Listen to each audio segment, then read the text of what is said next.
Isang batang lalaki ang kinupkop ng isang tagapangalaga na itinuring siyang parang tunay na pamilya at sinimulan ang mahigpit na pagsasanay sa espada. Sa tulong ng tiyaga, disiplina, at determinasyon, unti-unti siyang lumakas hanggang sa naging isang alamat bilang Demon Hunter na may dalang espada na kinatatakutan ng lahat ng nilalang sa dilim. Isang gabi ng matinding lamig, kinaladkad si Suzu sa putikan at ibinato sa isang lumang kwarto ng kanyang demonyong ama na ni hindi man lang tinatago ang galit niya sa anak. Tahasan niyang sinabi na sana hindi na lang ito ipinanganak, sabay kinandado ang pintuan at iniwang giniginaw magdamag na parang wala lang. Hindi nagtagal, palihim na lumabas ang kapatid niyang si Ginta at dali-daling pinuntahan si Suzu para palayain siya. Pero pagkabukas niya ng pintuan, natulala siya dahil wala na ito roon. Bigla siyang kinabahan at nagsimulang magtakbo sa buong nayon habang sumisigaw ng pangalan ni Suzu. Desperadong hanapin siya sa dilim hanggang sa nakita niya itong tumatawid sa lumang tulay sa dulo ng kanilang baryo.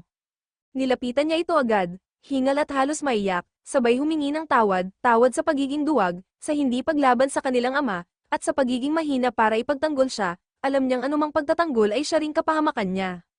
Si Suzu, na isinilang na may demon eye sa panahon ng feudal Japan, ay matagal nang tinuring na isinumpang bata at pinalaki na parang wala siyang halaga. Batid niyang nakatakda na ang kapalaran niya dahil sa kanyang sumpa, kaya sinabi niya kay Ginta na umuwi na lang at kalimutan na siya. Matapos ang matagal na katahimikan, nilamon ng damdamin si Ginta at sinabing mas mahalaga sa kanya ang kapatid kaysa sa iba nilang pamilya. Hinawakan niya ang kamay ni Suzu at nakiusap na tumakas sila. Tumakbo silang dalawa palayo sa nayon kahit hindi nila alam kung saan pupunta, basta't makalayo lang. Lalong lumakas ang ulan at tumatagos na sa balat ang ginaw. Sa kalaunan, may nakita silang lumang sira-sirang gusali kung saan sila nagkubli, basang-basa at nanginginig. Niyakap nila ang isa't isa para magpainit, si Suzu ang unang nawalan ng malay at habang papikit na rin si Ginta, napansin niyang may lalaking dumarating at narinig niyang may sinabi ito tungkol sa pag-aaruga sa kanila. Nang matauhan si Ginta, nagising siyang nakasakay sa likod ng lalaki, groggy pa rin, habang si Suzu ay tahimik na naglalakad sa tabi nito, hawak ang kamay ng lalaki. Nang makitang gising na si Ginta, ibinaba siya ng lalaki at nagpatuloy sila sa paglalakad hanggang marating nila ang nayon nitong si Kedono, isang komunidad na kilala sa mga panday ng katana. Dinala sila ng lalaki sa bahay niya, at pagkapasok pa lang, agad tumakbo palabas ang anak niyang babae para salubungin siya. Agad siyang naging interesado sa dalawang batang kasama nito, at sinabi ng lalaki na doon natitira sina Ginta at Suzu kasama nila. Tinanong niya ang anak kung ayos lang ito, at natuwa naman ito sa ideya na magkakaroon siya ng bagong kalaro. Masigla siyang lumapit kay Ginta at ipinakilala ang sarili bilang Shirayuki, umaasang magiging magkaibigan silang tatlo simula ngayon.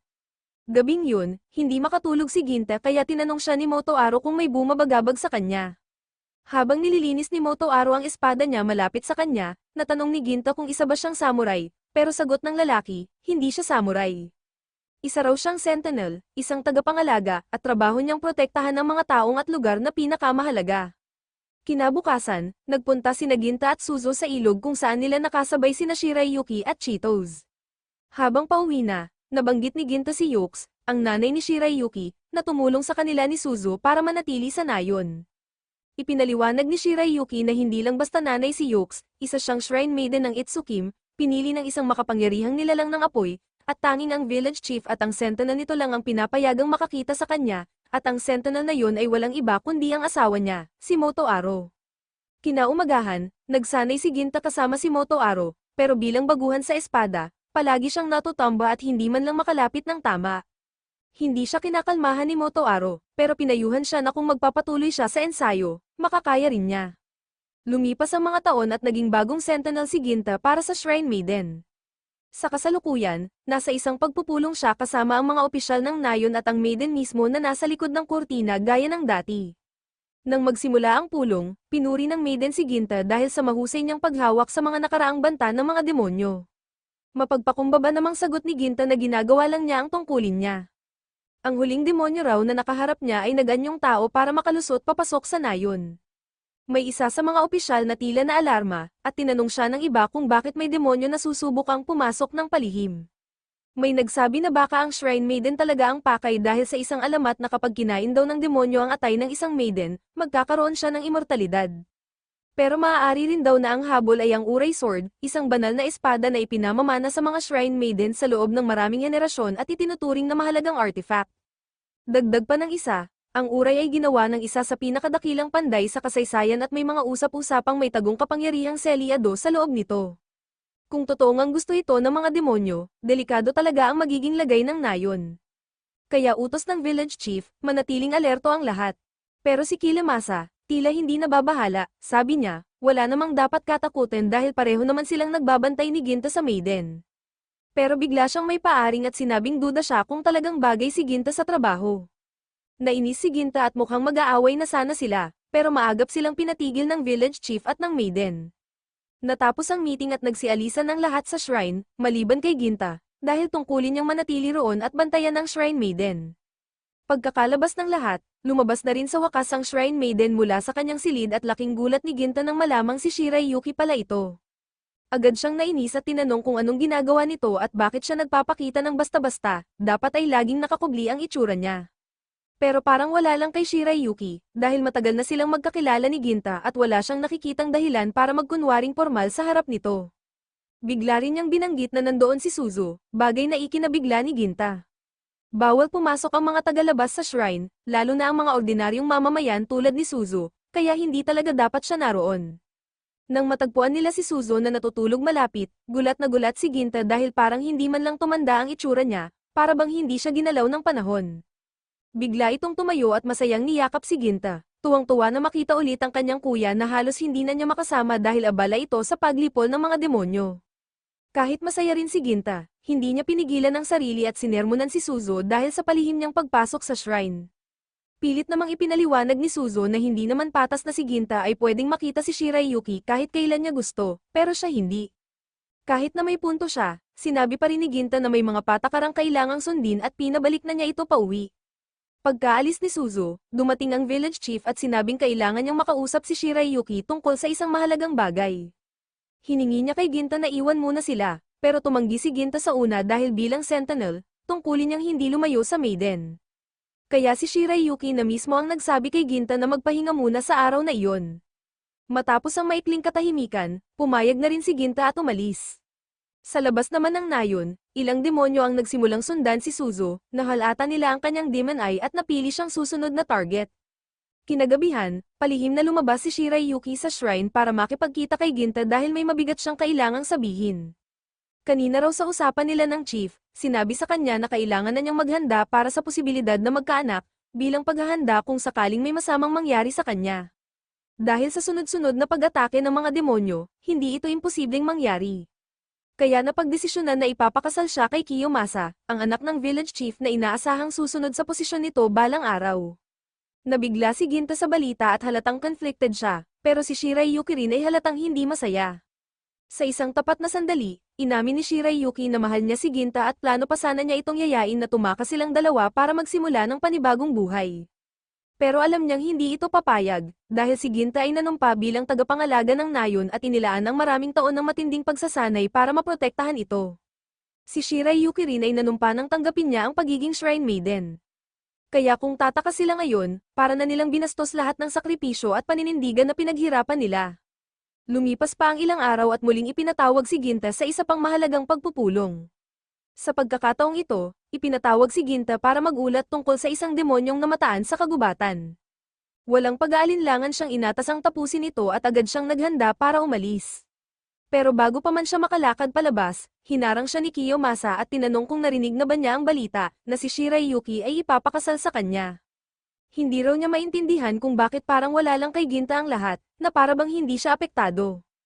Pero matatag ang ekspresyon ni Ginta at diretsyong sinabi na wala siyang dapat ipagdamdam dahil ang mahalaga lang sa kanya ay ang kaligtasan ng nayon at ang pagbabantay kay Shirayuki. At doon nagtatapos ang lahat, ang nakakagulat, si Kiyomasa mismo ay hindi rin nagmamayabang, alam niya ang totoo. Alam niyang nagmamahalan sina Ginta at Shirayuki, at kahit siya ang mapapakasal kay Shirayuki, parang mali talaga ang lahat.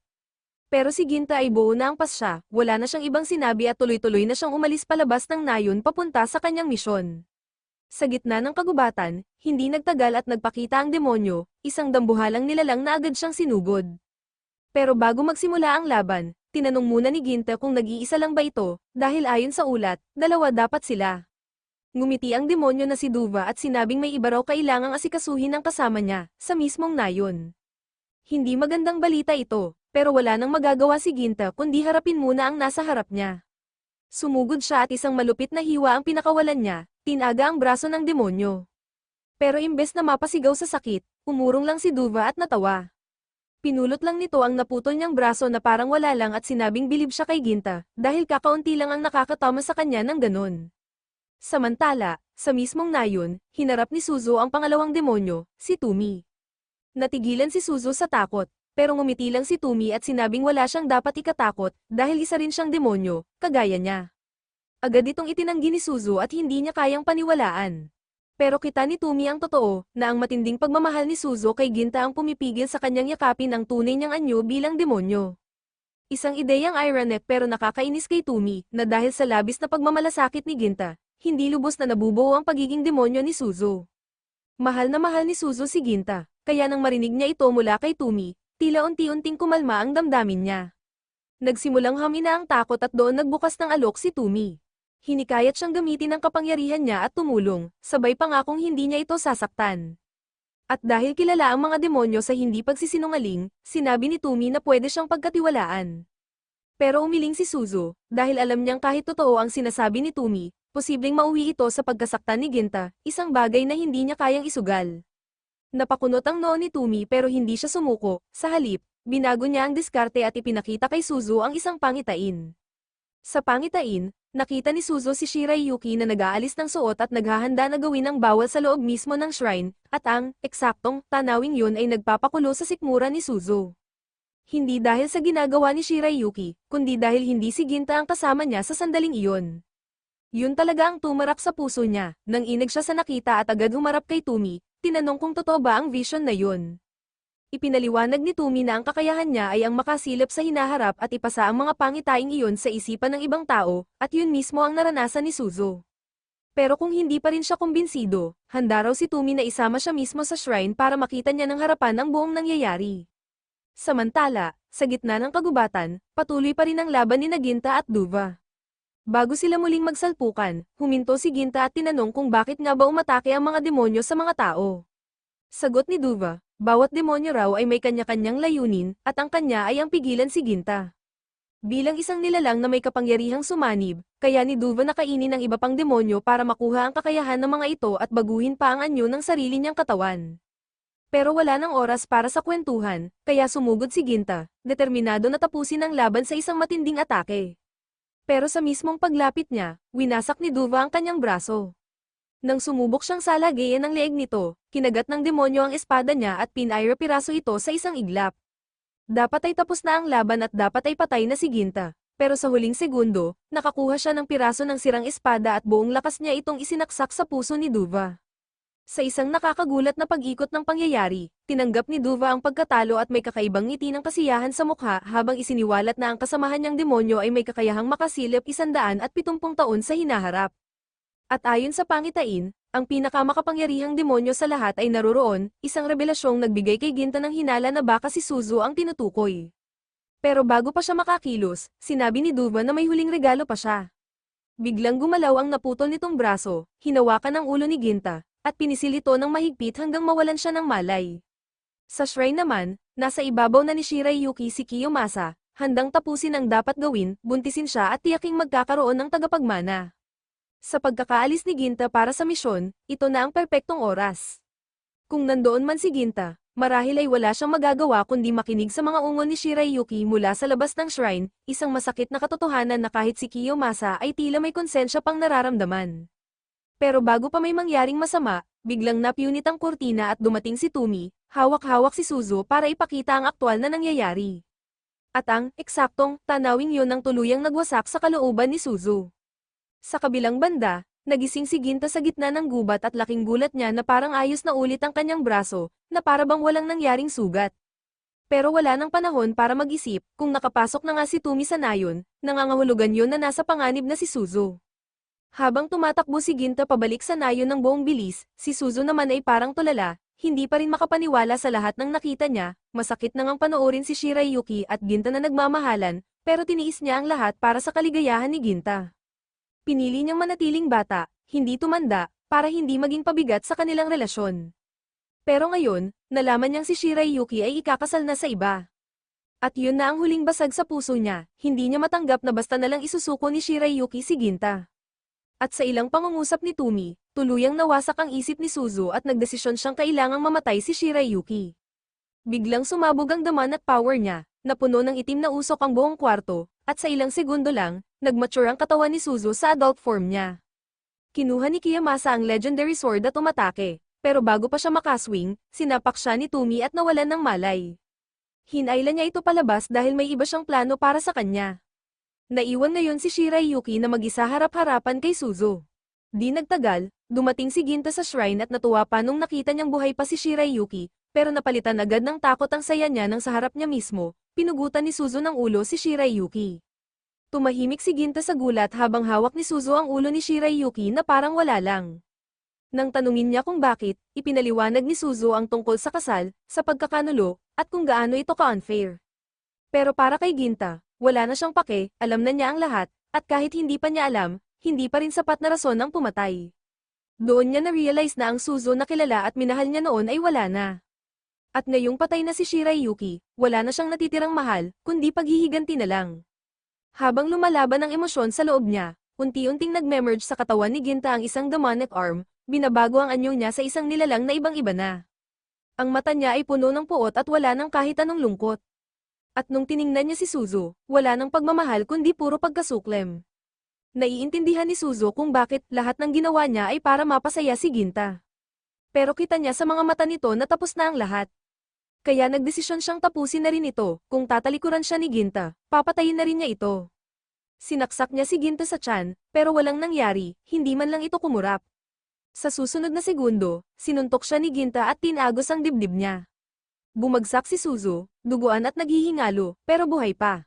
At habang papalapit si Ginta para tapusin siya, biglang hamarang si Tumi at tinanggap ang buong atake, isinakripisyo ang sarili para mailigtas si Suzu sa huling pagkakataon. Habang unti-unting nawawala si Tumi, sinabi niya kay Suzu na tumakas habang may oras pa. Kahit halos hindi na makalakad, umalis si Suzu, mahina, wasak, at parang hindi nabuhay. Pero bago siya tuluyang mawala, tumingin siya pabalik kay Ginta at sinabi na wala na siyang natitirang kahit ano. Kinuha na ng mundong to ang lahat sa kanya, at kahit gaano pa katagal, babalik siya. At pagbalik niya, susunugin niya ang lahat, at sa huling araw, papatayin niya si Ginta para sa ginawa nitong pagtataksil. Narinig ni Tumi ang panata ni Suzu, at sa halip na matakot, nagniningning ang mga mata niya sa sobrang saya, dahil para sa kanya, natupad na ang purpose niya sa buhay, ang mabuhay para sa paghihiganti ni Suzu. Tumawa siya ng malakas, baliw na parang demonyo, at lalo lang itong nagpagalit kay Ginta. Hindi niya maintindihan kung paanong sa isip ng dalawang ito, ang walang saysay na kamatayan ay nagiging parang banal na layunin. Pero tahimik na ipinaliwanag ni Tumi, na sa malayong kinabukasan na nakita niya, wala ng mga demonyo. Sobrang advanced na ng tao kaya nawala na sa kasaysayan ang buong lahi nila. Pero ngayong gising na si Suzu at buo ang kapangyarihan niya, hindi na tuluyang mamamatay ang bloodline ng mga demonyo. Huling ngiti ni Tumi, at tuluyan na siyang nawala. Ilang araw matapos nito, tinamaan ng matinding trahedya ang Kadono, isang malaking sunog ang tumupok sa buong bayan. Sa gitna ng abo at nasirang tahanan, buhat-buhat ni Ginta ang bangkay ng prinsesa, punong-puno ng pagsisisi dahil hindi niya ito nailigtas. Paulit-ulit niyang sinasabi kung gaano niya ito kamahal, pero huli na ang lahat. Kinaumagahan, habang nagsisimula ng mag-rebuild ang mga taga-nayon, naghahanda si Ginta na umalis. Doon siya sinalubong ng village elder na nalaman ng plano niyang lumabas para protektahan ang sangkatauhan mula sa paparating na panganib, isang demon lord na pinaniniwalaan ng ilan na si Suzu mismo. Nalungkot ang matanda at tinanong kung kaya ba talaga ni Ginta napatayin ang sarili niyang kapatid. Pero ang sagot ni Ginta ay puno ng pait, wala siyang choice kundi magtanim ng galit sa taong pumatay sa babaeng minahal niya. Kahit umaasa pa rin siyang may mas mapayapang ending, handa siyang lumaban. Bago siya umalis, binigay sa kanya ng village chief ang banal na espada ng Yor, at idineklara na simula ngayon, tatawagin na siyang Gina. Akala ni Ginta hindi siya karapat-dapat sa pangalan, pero ipinaliwanag ng matanda na mula nang mawala ang lahi ng Isukam, siya lang ang pwedeng pumuno sa puwang na naiwan. Lumuhad ang matanda at humingi ng tawad, hindi para sa bayan kundi para sa prinsesa, dahil pinilit niya itong ipakasal kay Kiyomasa para lang masunod ang anak niya. Tinanggap ni Ginta ang paghingi ng tawad kahit mabigat pa rin ang loob niya. Tinulungan niya ang matanda tumayo, saka siya tuluyang umalis para tuparin ang kanyang bagong misyon, ang iligtas ang mundo mula sa paparating na kapahamakan. Bago siya tuluyang lumakad palayo, sinabi ng chief na magtatayo siya ng shrine sa pangalan ni Ginta, para kung sakaling bumalik ito, maalala pa rin ng nayon ng bayani na minsang nagligtas sa kanila. Pero bago siya makaalis, tumakbo si Shaes papunta sa kanya habang umiiyak, at sinabi na para sa kanya, si Ginta pa rin ang maalaga at mapaggalingang kuya na kilala niya noon. Maingat siyang niyakap ni Ginta at sinabi, babalik din ako. Pangako, habang palayo na si Ginta at unti-unting nawawala sa paningin ng kanyang nayon, napaisip siya sa kakaibang kasiyahan ng demonyo matapos magawa ang madilim nitong layunin, at sa kabila ng lungkot, pinatatag niya ang sarili para sa mahaba at mapanganib na paglalakbay na naghihintay sa kanya. Pagkalipas ng maraming taon ng paglalakad, narating niya ang isang liblib na templo kung saan nakilala niya ang isang batang babae na inakala niyang tagabantay ng templo. Pagsapit ng 1850s, kilala na si Ginta, na ngayoy kilala na bilang Gina, bilang isa sa mga pinakamatitinding tagapuksa ng mga demonyo. Isang araw, inimbitahan siya ng isang mayamang lalaki para sa isang importanteng misyon. Ipinakilala ng lalaki si Gina kay Zenji, ang kanyang assistant, at sinabi na si Zenji ang dapat niyang lapitan kung kailangan pa niya ng dagdag na impormasyon. Pagkaalis ng amo, magalang na kinausap ni Zenji si Gina at tinanong kung ano na ang alam niya. Sagot ni Gina, nabanggit na raw ng lalaki ang tungkol sa kanyang anak na si Natsu at ang kakaibang demon na umiikot sa paligid. Pero may mas malalim pa pala sa kwento, ang tunay na misyon ni Gina ay maging personal bodyguard ni Natsu dahil mula nang mag-13 ito, may naririnig na itong boses gabi-gabi sa labas ng kanyang silid, paulit-ulit na sinasabi ang, ibalik mo ang anak ko, kaya takot na si Natsu na baka kunin siya ng demonyo. Pero bago pa man makapagkwento ng buo si Zenji, biglang bumukas ang pinto at galit na pumasok si Natsu. Agad niyang nakita si Gina at inakalang ito ang bodyguard na kinontrata ng kanyang ama, pero bago pa makapagpakilala ng maayos si Gina, sinigawan na niya ito at pinalalayas, tinawag pa siyang peking demon hunter na gusto lang silang lukohin. Sinubukang awatin ni Zenji si Natsu at ipaliwanag na legit si Gina, pero hindi pa rin ito nakinig at iginiit na paalisin na siya. Kinagabihan, hindi makatulog si Natsu dahil sa kaba, sigurado siyang babalik ang demonyo, kaya't nagbantay na lang si Zenji sa labas ng silid nito para kahit paano ay gaman ang pakiramdam niya. Mas mainam sana kung si Gina ang nagbantay, pero dahil pinalayas niya ito, si Zenji na lang ang pumalit kahit alam niyang hindi siya handa sa laban kung sakaling may lumitaw na demonyo. Pero kahit ganun, nangako si Zenji na hindi siya aalis hanggang sa mag-umaga, at kahit paano, nakatulog na rin si Natsu. Na-appreciate naman ni Natsu ang effort niya, pero ramdam pa rin niya ang lungkot, pakiramdam niya, kahit si Zenji ay hindi rin lubusang naniniwala sa kanya.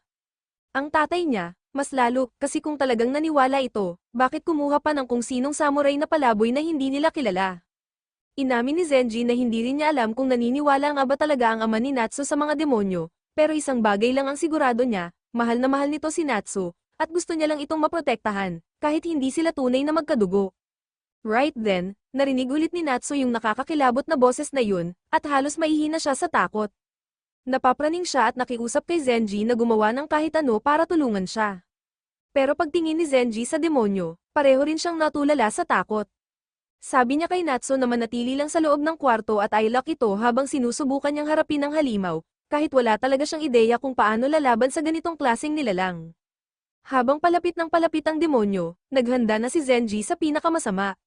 Pero bago pa man tumama ang matutulis nitong kuko sa kanya, biglang lumipad ang braso ng demonyo na parang tinanggal sa isang iglap. Lumabas si Gina mula sa dilim, kalmado lang, at tinanong ang demonyo kung sino ito. Pero dahil walang sagot, hindi na siya nag-aksaya ng oras. Isang mabilis at malakas na atake lang, naputol agad ang katawan ng demonyo. Bumagsak ito at naging itim na usok, ibig sabihin ligtas muna sina Natsu at Zenji. Na-realize agad ni Natsu na si Gina yung lalaki na pinapaalis niya kanina, at umarap ito sa kanya at tinanong kung tingin pa rin ba niya ay isa lang siyang manlolokong nagpapanggap na demon hunter. Tinitigan ni Natsu ang usok at nagtanong kung wala na talaga ang demonyo, pero sabi ni Gina, hindi yun ganoon ka-simple. Ayon sa karanasan niya, hindi talaga tuluyang patay ang mga demonyo hanggat hindi sila nagiging puting usok, at dahil naging itim ito, siguradong babalik pa ito. Kinaumagahan, nagpasalamat si Zenji kay Gina sa pagsagip sa kanila, at dahil alam nilang hindi pa tapos ang laban, hiniling niya na manatili pa ito ng isang gabi. Pumayag naman agad si Gina, pero may gusto siyang malaman tungkol kay Natsu. Simula nang marinig niya yung boses na nagsabing, ibalik mo ang anak ko, nagduda na siya na baka may mas malalim pang dahilan sa likod ng lahat. Tumango si Zenji at nagsimulang magpaliwanag, ang totoong mga magulang ni Natsu ay malalayong kamag-anak ng boss, pero matagal nang patay ang mga ito. Inampon siya ng boss at pinalaki na parang tunay niyang anak. At kung iniisip man ni Gina na baka may dugong demonyo si Natsu, mabilis na itinanggi yun ni Zenji. Kung totoo man yun, hindi siya kailanman kukup-kupin ng boss dahil galit na galit ito sa mga demonyo. Pinatay kasi ng isang demonyo ang asawa niya, at pagkatapos noon, bigla ring nawala ang anak niyang lalaki at hindi na nakita pa. Nawalan na ng lahat ang boss dahil sa mga demonyo, kaya punong-puno siya ng galit sa kanila. Kinagabihan habang kumakain sila, kaharap ni Natsu ang kanyang ama at tinanong siya nito kung kamusta na si Gina bilang bagong bodyguard. Umamin si Natsu na hindi niya agad nagustuhan si Gina, pero matapos ang nangyari kagabi, kumbinsido na siyang totoo ang kakayahan nito. Pero gusto pa rin niyang malaman kung bakit si Gina pa talaga ang pinili. Umupo ng mas comfortable ang kanyang ama at ipinaliwanag na nitong mga huling araw ay dumami ang mga napaulat na sightings ng mga demonyo sa Edo Town. At hindi lang yun, may kumakalat ding kwento tungkol sa isang misteryosong mandirigmang naglalakbay na kaya raw patayin ang kahit anong demonyo gamit lang ang isang suntok, basta't nababayaran siya. Sinuri mismo ng kanyang ama ang kwento at nalaman niyang totoo pala ito. Ang swordsman na yun ay si Gina, at alam niyang wala nang mas babagay para protektahan ang anak niya kundi siya. Nakahinga ng maluwag si Natsu nang malaman niyang pinaniwalaan talaga siya ng ama tungkol sa demonyo, dahil higit pa sa kahit ano ang tiwala nito sa kanya. Simula pa lang nang kupkupin siya nito, doon niya unang naranasan ang totoong kasiyahan. Pero kahit ganoon, hindi naging madali ang lahat, palagi siyang pinagtsitsismisan at sinisiraan ng mga tao sa likod niya, at sa tagal ng panahon ay unti-unti na itong bumigat sa puso niya. Kinagabihan, tulad ng napag-usapan, nagbantay sina Zenji at Gina malapit sa kwarto ni Natsu. Bigla na lang lumabas si Natsu at tinanong kung ano ba talaga ang pangalan ni Gina, kasi hindi niya ito nabigyan ng chance na magpakilala ng maayos. Ngayon na nakita na niya kung gaano kataas ang tiwala ng kanyang ama kay Gina, nagdesisyon siyang pagkatiwalaan din ito. Napansin agad ni Gina kung gaano kalalim ang pagmamahal ni Natsu sa kanyang ampon na ama na si Ju, pero para sa kanya, may dahilan naman talaga. Banigan siya ni Ju ng tahanan noong wala na siyang ibang malalapitan. Kaya natural lang na tumano siya ng utang na loob. Habang nag-uusap sila, may isang bagay na matagal nang iniisip si Gina kaya tinanong niya kung may alam ba si Natsu tungkol sa mga chismis tungkol sa nawawalang anak ni Ju. Pero agad siyang pinutol ni Natsu, galit at defensive ang tono ng boses niya, at sinabing wala siyang alam. Halatang hindi pa siya handang pag-usapan yun kaya hindi na rin pinilit ni Gina. Pero biglang nagtanong si Natsu, posible ba talagang magkaroon ng anak ang isang tao at isang demonyo? Sabi ni Gina, posible, at parang nabigla si Natsu sa sagot na yun. Nagsimula siyang mag-isip na baka siya nga ang anak ng demonyong iyon na laging sumusunod sa kanya. Pero agad itong itinanggi ni Gina, sabi niya, imposibleng may koneksyon siya sa halimaw na yun. Nagtanong si Natsu kung paano siya sigurado, at ipinaliwanag ni Gina na dati na niyang nakaharap ang demonyong iyon kaya alam niya kung anong klaseng nilalang ito, at siguradong hindi ito ang nanay ni Natsu. Pinaliwanag pa niya na may iba't ibang paraan kung paano ipinapanganak ang mga demonyo. Minsan mula sa dalawang demonyo, minsan mula sa tao at demonyo, pero sa ilang bihirang kaso, may mga demonyo na basta na lang lumilitaw. Kapag ang sobrang bigat ng emosyon tulad ng galit, lungkot, o poot ay nananatili sa puso ng isang tao ng matagal, pwede itong maganyong demonyo, tulad ng nilalang na sumusunod kay Natsu. Biglang dumating ulit ang demonyo, at nagsimulang magpanik si Natsu. Pero si Gina, kalmado lang na lumapit at sinubukang kausapin ito, tinanong kung ano ang pangalan nito. Pero halatang hindi ito marunong mag-isip, lalo na magsalita. Nang sumugod ito, isang malakas na sampal lang ni Gina ang tumama sa mukha nito, sabay pinadapa sa lupa na parang walang effort. Sumigaw si Zenji at sinabi kay Gina na tapusin na ang halimaw, pero umiling lang si Gina at sinabing, wala rin namang saysay. Babalik lang yan, nagtaka si Natsu at nagtanong kung bakit. Sabi ni Gina, ang demonyong ito ay hindi sinugo o sinaman. Ipinanganak ito, at ang pinanggalingan ng kapanganakang yon ay ang sariling emosyon ni Natsu. Na-manifest yung halimaw dahil deep inside, naniniwala si Natsu na kung may mangyaring nakakatakot, gaya ng demon attack, baka bigyang pansin siya ng ama niya. Sa una, deny niya ito, ayaw niyang paniwalaan na siya ang dahilan ng lahat ng to. Pero habang iniisip niya, bawat salitang binibitawan ni Gina, tumatama sa puso niya. Ang totoo, ang gusto lang naman niya talaga ay mapansin at mahalin siya ni Ju bilang tunay niyang anak. Akala niya, kung malalagay siya sa panganib, kung makikita siya bilang mahina at kailangan ng tulong, baka sakaling makita siya ng ama niya at ituring siyang parte ng pamilya. At dahil sa mga damdaming yun, nabuo ang halimaw na ito. Sabi ni Gina, ang tanging paraan para tuluyang mawala ang demon ay ang harapin ang sarili niyang nararamdaman, hindi takasan, hindi itago. Pero sabi ni Natsu, hindi niya alam kung paano magsimula. Kaya sabi ni Gina, hindi naman ganun kakomplikado. Kailangan lang niyang maging totoo sa sarili, tanggapin ang nararamdaman niya, at harapin ang halimaw na to para sabihing tapusin na. Tahimik muna si Natsu, at doon niya naintindihan ang lahat. Gusto lang naman niyang mahalin siya ni Ju, na pahalagahan siya ng totoo. Pero habang lumalaki siya, unti-unti siyang naniwalang hindi siya mahal at hinding-hindi siya magiging totoo sa mata ng ama niya. Kaya nagsimula siyang maniwala na kung nasa peligro siya, baka sa wakas, makita siya nito. At ngayon, yung baluktot at desperadong bahagi ng sarili niya ay nasa harap na niya, nakaanyong halimaw. Sa isang banda, siya rin ang halimaw na yun, pero bago pa siya lamunin ng guilt, pumasok si Zenji at pinigilan siya. Sabi niya, huwag mong hayaang lamunin ka ng ideya na ikaw ang halimaw. Oo, nagmula ito sa sakit mo, pero ang mahalaga ngayon ay kung paano ka babangon. Paalala niya, mahal ka ni Jun ng higit sa inaakala mo. At mahal mo rin siya, pero pareho lang kayong hindi marunong magpakita ng nararamdaman. Nangako si Zenji na tutulungan siyang harapin yun mula ngayon. At si Gina ang nagbigay ng lakas sa kanya para pakawalan na ang damdaming bumuo sa halimaw. Kaya sa malalim na paghinga, sinabi na ni Natsu kay Gina na tapusin na ang lahat. At walang pag-aatubili, binunot ni Gina ang espada niya at pinutol sa kalahati ang halimaw. Ngayon, naglaho ito bilang puting usok, at yun ang senyales na hinihintay ni Gina. Hindi na ito babalik, yun ang akala nila, dahil kinagabihan, habang mahimbing nang natutulog si Natsu, biglang may kakaibang nangyari. Muling lumitaw ang anyo ng halimaw, si Gina, nagising pa rin dahil na-sense na niya ang posibilidad na mangyari ito, hindi na nagulat. Kung ang halimaw ay bunga lang ng damdamin ni Natsu, dapat tuluyan na itong naglaho nung tinanggap na niya ang lahat. Pero hindi ibig sabihin, may ibang pinagmumulan pa ito. Sa buong bahay na to, sa buong rehiyong ito, iisa lang ang taong halos naging halimaw na rin noon, ang namayapang asawa ni Ju. Ngayon, nawala na ang emosyon ni Natsu na nagpapalakas sa halimaw, kaya nagsimula ng gumuho ang anyo nito, pinipilit manatiling buo pero hindi na nito kaya.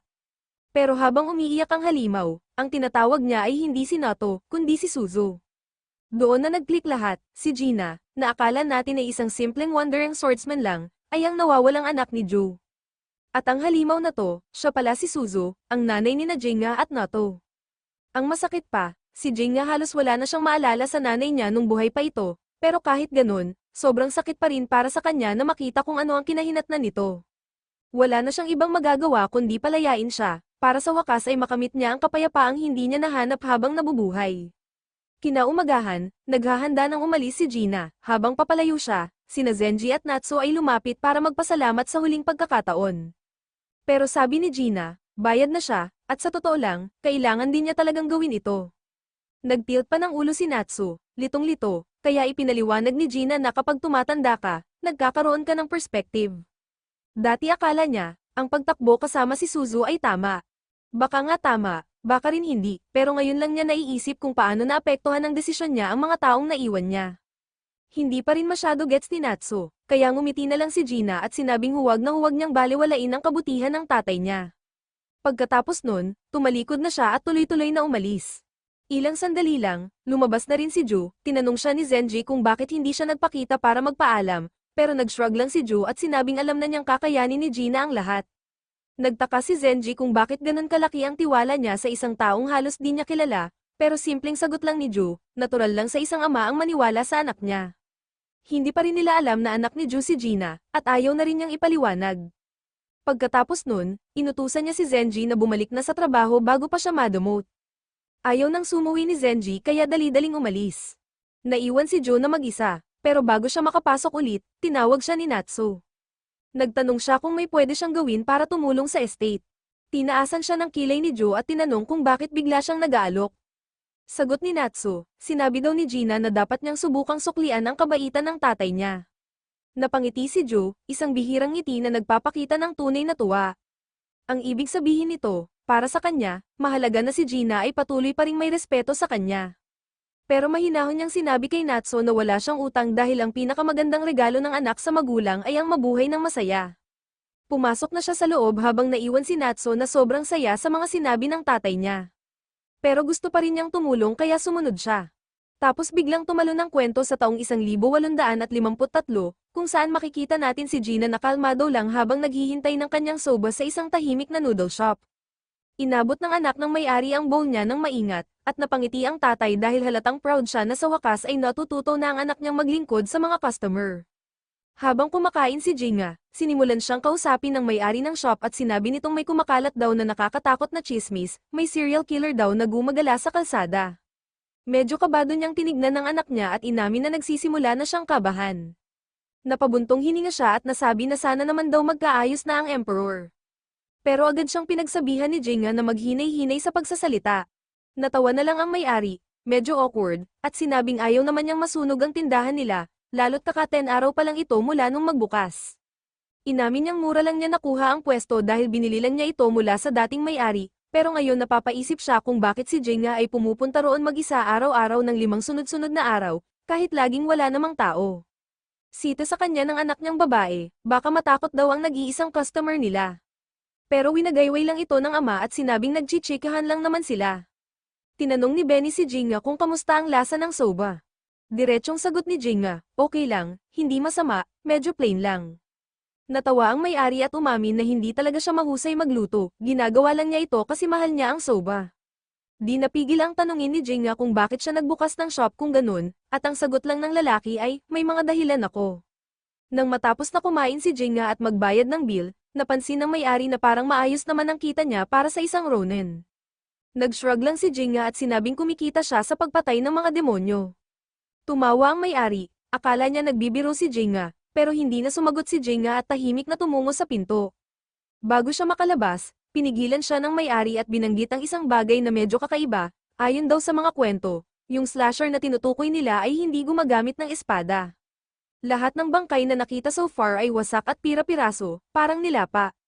Ang mas malala pa, hindi tumutugma ang bilang ng nawawala sa mga natatagpuang bangkay. Kaya nagsisimula ng maniwala ang mga tao na hindi tao ang gumagawa nito. Sabi nila, demonyo raw. Tinanong ni Jinga kung saan kadalasang nangyayari ang mga insidenteng yun at sabi ng may-ari, sa bandang Edetabashi raw madalas ang sightings. Pagkalabas ni Jinga, tinawag siya ng anak ng may-ari at sinabing mag-ingat siya, pero simpleng sagot lang ni Jinga, hindi na ako bata. Kinagabihan, nag-abang si Jinga sa may tulay, nagtatago sa dilim habang hinihintay lumitaw ang demonyo. Ilang oras ang lumipas pero wala pa ring kakaiba, paalis na sana siya nang biglang may sumigaw na babae sa di kalayuan, wala nang patumpik-tumpik pa, agad siyang tumakbo papunta sa pinanggalingan ng sigaw. Pagdating niya sa lugar, tumambad sa kanya ang ilang bangkay na pira-piraso at nakakalat sa lupa, pero wala ni anino ng demonyo. Napatingin siya sa paligid, nalito dahil sigurado siyang may babaeng sumigaw, pero wala naman siyang makitang babae. Habang nag-iinspeksyon siya sa paligid, biglang may umatake sa kanya mula sa kawalan, hindi nakikita ang demonyo pero nakailag agad si Jinga. Muling umatake ang demonyo at sa pagkakataong ito, nablok ni Jinga ang atake. Pero bago pa siya makaganti, biglang nawala ang demonyo at lumitaw sa likod niya, isang mabilis na hiwa ang tumama sa kanya. Galit na si Gina kaya pinaganya na niya ang demon arm transformation niya, buti na lang at walang ibang tao sa paligid na makakakita. Sumugod ulit yung demonyo, pero ngayon, nasalag na ni Gina ang atake, nabali pa nga ang espada niya sa lakas ng counter. Tinangkang tumakas ng nilalang pero naunahan siya ni Gina at sinugatan ito ng malalim, sabay tawag sa kanya bilang slasher. Pagkarinig ng pangalan na yun, biglang huminto ang demonyo at unti-unting lumitaw ang anyo niya. Matalim ang tingin ni Gina habang hinihingi ang pangalan niya, may babala pa na kung hindi siya sasagot, baka mapatay siya sa susunod na palo. Sa wakas, ipinakilala nito ang sarili bilang si Mosek. Wala nang sinayang na oras si Gina at umatake na, pero biglang tinaas ni Mosek ang kamay niya, sabay sabing ayaw niya ng laban. Napahinto si Gina, litong-lito, kung ayaw pala ng laban, bakit umatake pa kanina? Paliwanag ni Mosek, inakala niyang si Gina ang serial killer na kumakalat ang balita, kaya sinundan niya ang malakas na amoy ng demonyo at si Gina ang nadatnan niya. Pero nung tinawag siya ni Gina na slasher, saka lang niya napagtanto na nagkamali siya. Di pa rin kumbinsido si Gina, kaya tinanong niya kung bakit isang demonyo ang nag-aabala sa paghahanap ng mamamatay tao. Sabi ni Mosek, hindi raw sila pwedeng mag-usap sa lugar na yun kasi baka may makakita, kaya nagyaya siyang lumipat. Gupit eksena, nasa loob na sila ng bahay ni Mosek, at ngayon mukhang ordinaryong tao na siya. Paliwanag ni Mosek, habang tumatagal ang mga demonyo sa mundo, marami sa kanila ang pinipiling mamuhay ng tahimik at nagtatago sa lipunan. Hindi raw sila nagsisinungaling, pero tinatago lang nila ang buong katotohanan, at alam na ni Gina yan.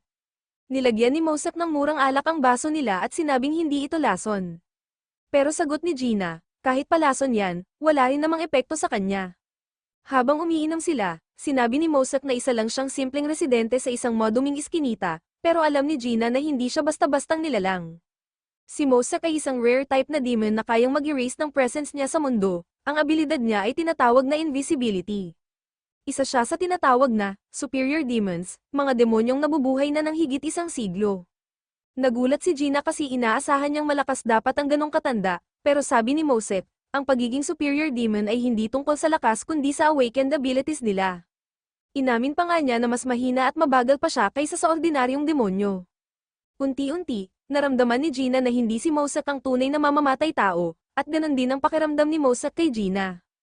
Pumayag si Gina na paniwalaan siya, pero may bumabagabag pa rin sa isip niya, kung talagang inakala ni Mosek na siya ang slasher, bakit hindi muna ito nagsigurado bago umatake? Sabi ni Mosek, may personal siyang dahilan, sabay tanong kung narinig na ba ni Gina ang tungkol sa mga nawawalang tao. Sabi ni Gina, oo, at napatunayan pa nga niya kanina nung may narinig siyang sigaw ng babae pero wala siyang natagpuang bangkay. Doon na inamin ni Mosek ang totoo, ang slasher ay pumapatay lang ng mga lalaki on the spot, pero ang mga babae ay kinikidnap. Tinanong ni Gina kung paano siya nakakasiguro, kaya si Mosek, nag-clench ng kamao at sinabi sa kanya na ang demonyong yun ang kumuha sa asawa niya. Ang pangalan ng asawa niya ay Hatsu, isang kind-hearted na tao na tinanggap siya kahit isa siyang demon. Isang buwan na ang nakalipas, bigla itong nawala na parang bula. Pagkalipas ng 10 araw, natagpuan ang katawan niya sa Kander River. Ayon sa opisyal na nakausap niya, si Hatsu ay na-violate ng sobra bago siya pinatay. Nanginginig ang boses ni Mosek habang nagsasalita, si Hatsu raw ay parang ilaw, sweet, sociable, at ang tanging taong tumingin sa kanya ng may tunay na pagmamahal. Hindi niya deserve ang nangyari sa kanya, inamin ni Mosek na wala siyang pakialam dati sa mga tao, pero minahal niya si Hatsu ng buong buo. At ngayon, ang nararamdaman niya ay puro galit, matinding puot para sa halimaw na kumuha sa kanya sa napakasamang paraan. At nangangako siya ng paghihiganti, kaya nakiusap siya kay Gina na lumayo at hayaan siyang harapin ang killer. Pero tumanggi si Gina, kaya nagtanong si Mosek kung bakit. Sabi ni Gina, trabaho niya ang pumatay ng mga demonyo. Gets na ni Mosek, kaya kung ganun, sabay nila itong haharapin. Pero kapag natagpuan na nila ang slasher, gusto niyang siya ang tumapos. Doon siya pinigilan ni Gina at tinanong kung paghihiganti lang ba talaga ang habol niya. Tumingin sa kanya si Mosek at tinanong kung nagdududa siya. Sabi ni Gina, hindi naman yun tungkol sa duda, pero tao man o demonyo ang nasa likod nito, may buhay pa rin na mawawala. Kaya kailangan niyang siguraduhin na handa siyang dalhin ang bigat niyon. Sabi ni Mosek, ang mga demonyo ay hindi nagsisinungaling, kahit sa sarili nila. Pati raw sa nararamdaman nila, at dahil doon, pumayag na rin si Gina, sabay nila itong haharapin. Kinagabihan, nakita natin silang dalawa na nililibot ang syudad, naghahanap ng impormasyon tungkol sa slasher. Lahat ng pwede nilang tanungin, tinanong na nila, pero wala pa rin silang nakuha. Nakakainis at nakaka-frustrate, pero alam nilang kailangan pa nilang magpatuloy. Pagkatapos, bumalik silang dalawa sa bahay ni Mosek habang umiinom ng kaunting sake, at doon nagtanong si Mosek ng matagal na niyang gustong itanong, bakit nga ba pinapatay ni Gina ang kapwa niyang demon? Sabi ni Gina, mostly para sa pera, maraming tao ang galit sa mga demonyo at willing magbayad para mapuksa sila. Pero feeling ni Mosek may mas malalim pa roon, kasi hindi niya nakikita si Gina bilang tipo ng taong pumapatay ng walang dahilan. Kaya pinilit niya si Gina na sabihin ang totoong dahilan. Tumagilid si Gina sa upuan at sinabi na tungkol din ito sa kapangyarihan, dahil may isa siyang demonyo na kailangang pigilan. Nagulat si Mosek kasi ang sabi ni Gina ay, pigilan, hindi, patayin. Dito na sinabi ni Gina ang totoo, pinanganak siyang tao. Pero nang masaksihan niyang pinatay ng isang demonyo ang babaeng minahal niya, may nabasag sa loob niya at naging ganito na siya. Kaya natural na lang sa kanya ang pumatay ng mga demonyong nananakit ng tao. Nagulat si Mosek dahil kahit sa lahat ng nangyari, gusto pa rin ni Gina na patawarin ang demonyong Samire sa buhay niya. Sabi ni Gina, hindi pa niya alam ang gagawin niya hanggat hindi niya ito kaharap mismo. Pero sa ngayon, ang kailangan niya ay lakas, inamin ni Mosek na mabigat itong lahat, pero tinawag siya ni Gina na duwag. Tapos, si Gina naman ang nagtanong, kapag nakaganti na si Mosek, anong plano niya pagkatapos? Tumahimik muna si Mosek, tapos sabi niya, hindi naman talaga niya ginasto ang lahat ng ito. Ang dahilan lang kung bakit siya nagtangkang mamuhay bilang tao ay dahil galit siya sa karahasan at ayaw rin niyang maging target ng mga tao. Ayaw rin daw niya makipaglaban sa kapwa demonyo, dahil ang tanging gusto niya lang talaga ay tahimik na buhay kasama ang babaeng mahal niya. Kaya kapag natapos na ang lahat, magtatago na lang siya ulit. Babantayan niya ang puntod ni Hatsu, at doon na magtatapos ang lahat. Naalala ni Gina ang sinabi ni Mosek dati, na hindi siya gumagawa ng bagay nang walang dahilan. Pero hindi yun totoo, dahil siya mismo ay may dalang galit para sa kapatid niyang babae, isang galit na walang direksyon. Kinabukasan, nakita natin si Gina na bumalik sa usual niyang soba shop, tahimik na kumakain ng lunch. Lumapit ang anak ng may-ari at tinanong kung may leads na ba siya tungkol sa slasher. Sabi ni Gina, wala pa rin masyado, nagrereklamo ang may-ari na mahirap kumita ng pera ngayon. Sumang-ayon si Gina, sabay turo kay Ofo, at sinabi na kung waitress nilang ganun ka-cute ang makikita, dapat nagsana ang mga customer. Pero baka busy lang ang mga tao sa ado kaya hindi nila napapansin. Ngumiti ang may-ari, tuwang-tuwa na may nakapansin sa ganda ng anak niya. Sabi ni Gina, tingin niya 8 out of 10 people ay sang-ayon sa kanya. Tumawa ang may-ari at sinabing may taste si Gina, pero biglang sumabat si Ofo at pinigilan ng tatay niya, sinabing huwag masyado mag-assume. Sabi pa ng tatay niya, never pa raw nagkarelasyon si Ofo kaya baka ito na ang chance niya. Napahiya si Ofo at pinakiusapan ng tatay niya na huwag ay pressure si Gina. Sabi niya, huwag daw mag-alala dahil aalis din siya sa poder nila kapag tama na ang panahon. Pero sa ngayon, gusto niya munang manatiling anak ng tatay niya. Tumahimik ang tatay niya, at naiintindihan ang ibig niyang sabihin. Humarap si Ofo kay Gina at ngumiti ng paumanhin, sorry sa lahat ng yun. Pero sabi ni Gina, okay lang, ang totoo, maswerte siya na may amang tulad yun. Proud si Ofo sa tatay niya, pero napaisip siya kung ano kaya ang tatay ni Gina. Pinaliwanag ni Gina na may kapatid siyang babae, pero hindi ito tinrato ng tama ng ama nila. Palagi raw sinasabihan na hindi ito parte ng pamilya at sinasaktan sa mga bagay na wala naman siyang kontrol. Kaya kinuha niya ito at tumakas palayo, matagal na raw yun. Maingat na tinanong ni Ofo kung galit ba siya sa ama niya dahil doon. Pero sabi ni Gina, hindi, ngayon naiintindihan na raw niya kung bakit ganun ang naging ugali ng tatay niya. Hindi man ito tama, naiintindihan na ni Gina ang dahilan kung bakit naging ganun ang tatay niya noon. Kinagabihan, muli siyang nagpapatrol kasama si Mosek, naghahanap pa rin ng kahit anong senyales ng slasher, pero wala pa ring leads, malamig pa rin ang trail. Sabi ni Mosek, wala na ring bagong sightings, kaya baka walang silbi ang paikot-ikot nila. Bigla na lang niyang napansin ang isang tao na nakatayo sa tabi ng puno, at si Ofo pala ito.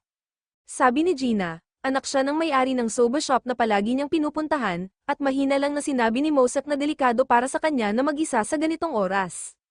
Kaya tumango si Gina at lumapit kay Ofo, tinanong siya ni Ofo kung anong ginagawa niya doon ng mag-isa, pero napansin ni Gina na bigla na namang naging visible si Mosek. Kaya tahimik niyang sinabi rito na samahan na lang si Ofo pauwi, just in case andyan pa talaga yung slasher. Tinanong niya si Ofo kung anong ginagawa niya sa labas sa oras na yun. Ngumiti si Ofo at sinabing pinapanood lang niya ang mga cherry blossoms, pero sabi ni Gina, hindi cherry blossoms ang mga yun, kundi mga willow.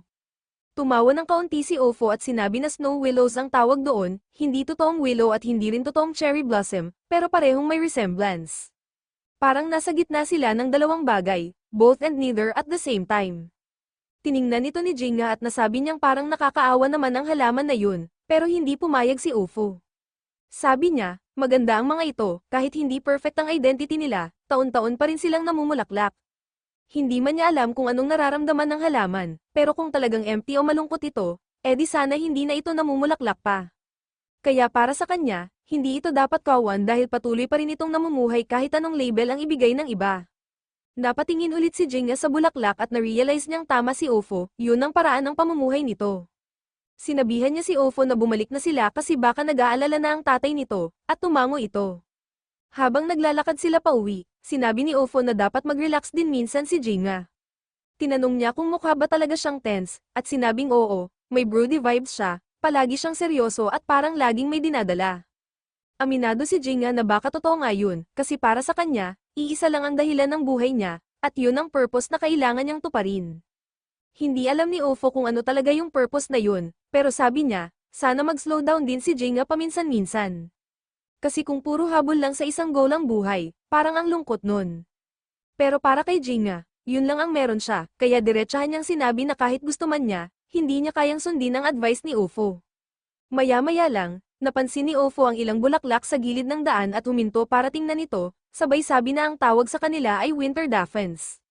Sinabi niya na yung mga bulaklak na yun ay nagsisimulang umusbong tuwing taglagas at kinaya ang lamig ng taglamig, kaya ang pag-usbong nila ngayong gabi ay ibig sabihin na dumating na talaga ang tagsibol.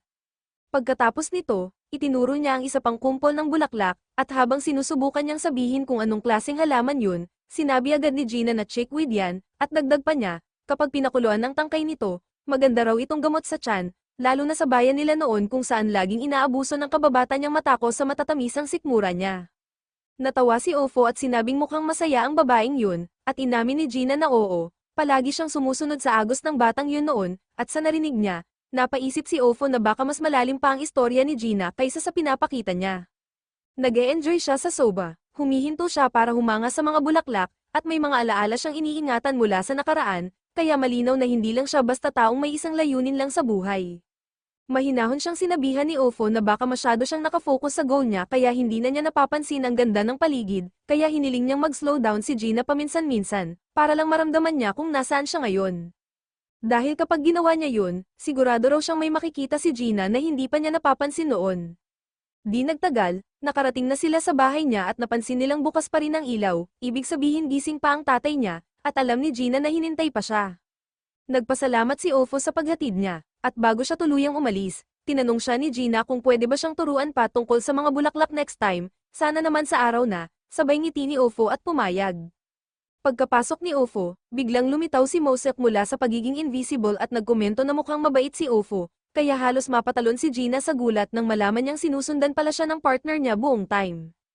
Umiwas lang si Mosek sa tanong at umalis agad para ipagpatuloy ang paghahanap sa slasher, habang si Gina naman ay muling nagbantay sa tulay ng mag-isa, naghihintay sa katahimikan. Maya-maya, may isang lasing na lalaki ang dumaan at bigla na lang lumitaw ang slasher at inatake ito, kaya napaluhod sa gulat ang babaeng kasama at sa pagkakataong yun, ngayon lang talaga nakita ni Gina ng malinaw ang itsura ng slasher, lumusab ito sa kanya pero nablock niya ang atake, habang yung babae ay nanatiling natulala sa takot. Sinabihan ni Gina ang babae na huwag gagalaw kung gusto niyang mabuhay, at inilipat niya ang labanan palayo sa babae para hindi ito madamay.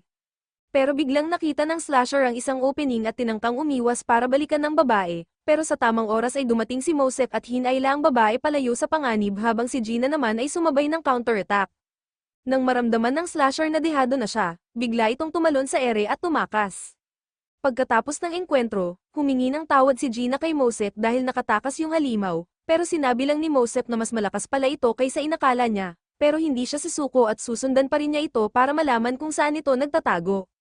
Pinaalalahanan siya ni Gina na mag-ingat at huwag masyadong lalapit, at sinigurado ni Mosek na wala pa siyang balak mamatay ngayon. At pagkakaalis ni Mosek, nilapitan ni Gina yung babae at ay nalalayan niya ito tumayo, pagkatayo niya, tiningnan siya nito at sinabing parang bumalik bigla ang alaala niya dahil sa sanggit ng ugali ni Gina, sabay tanong kung naaalala pa ba siya nito.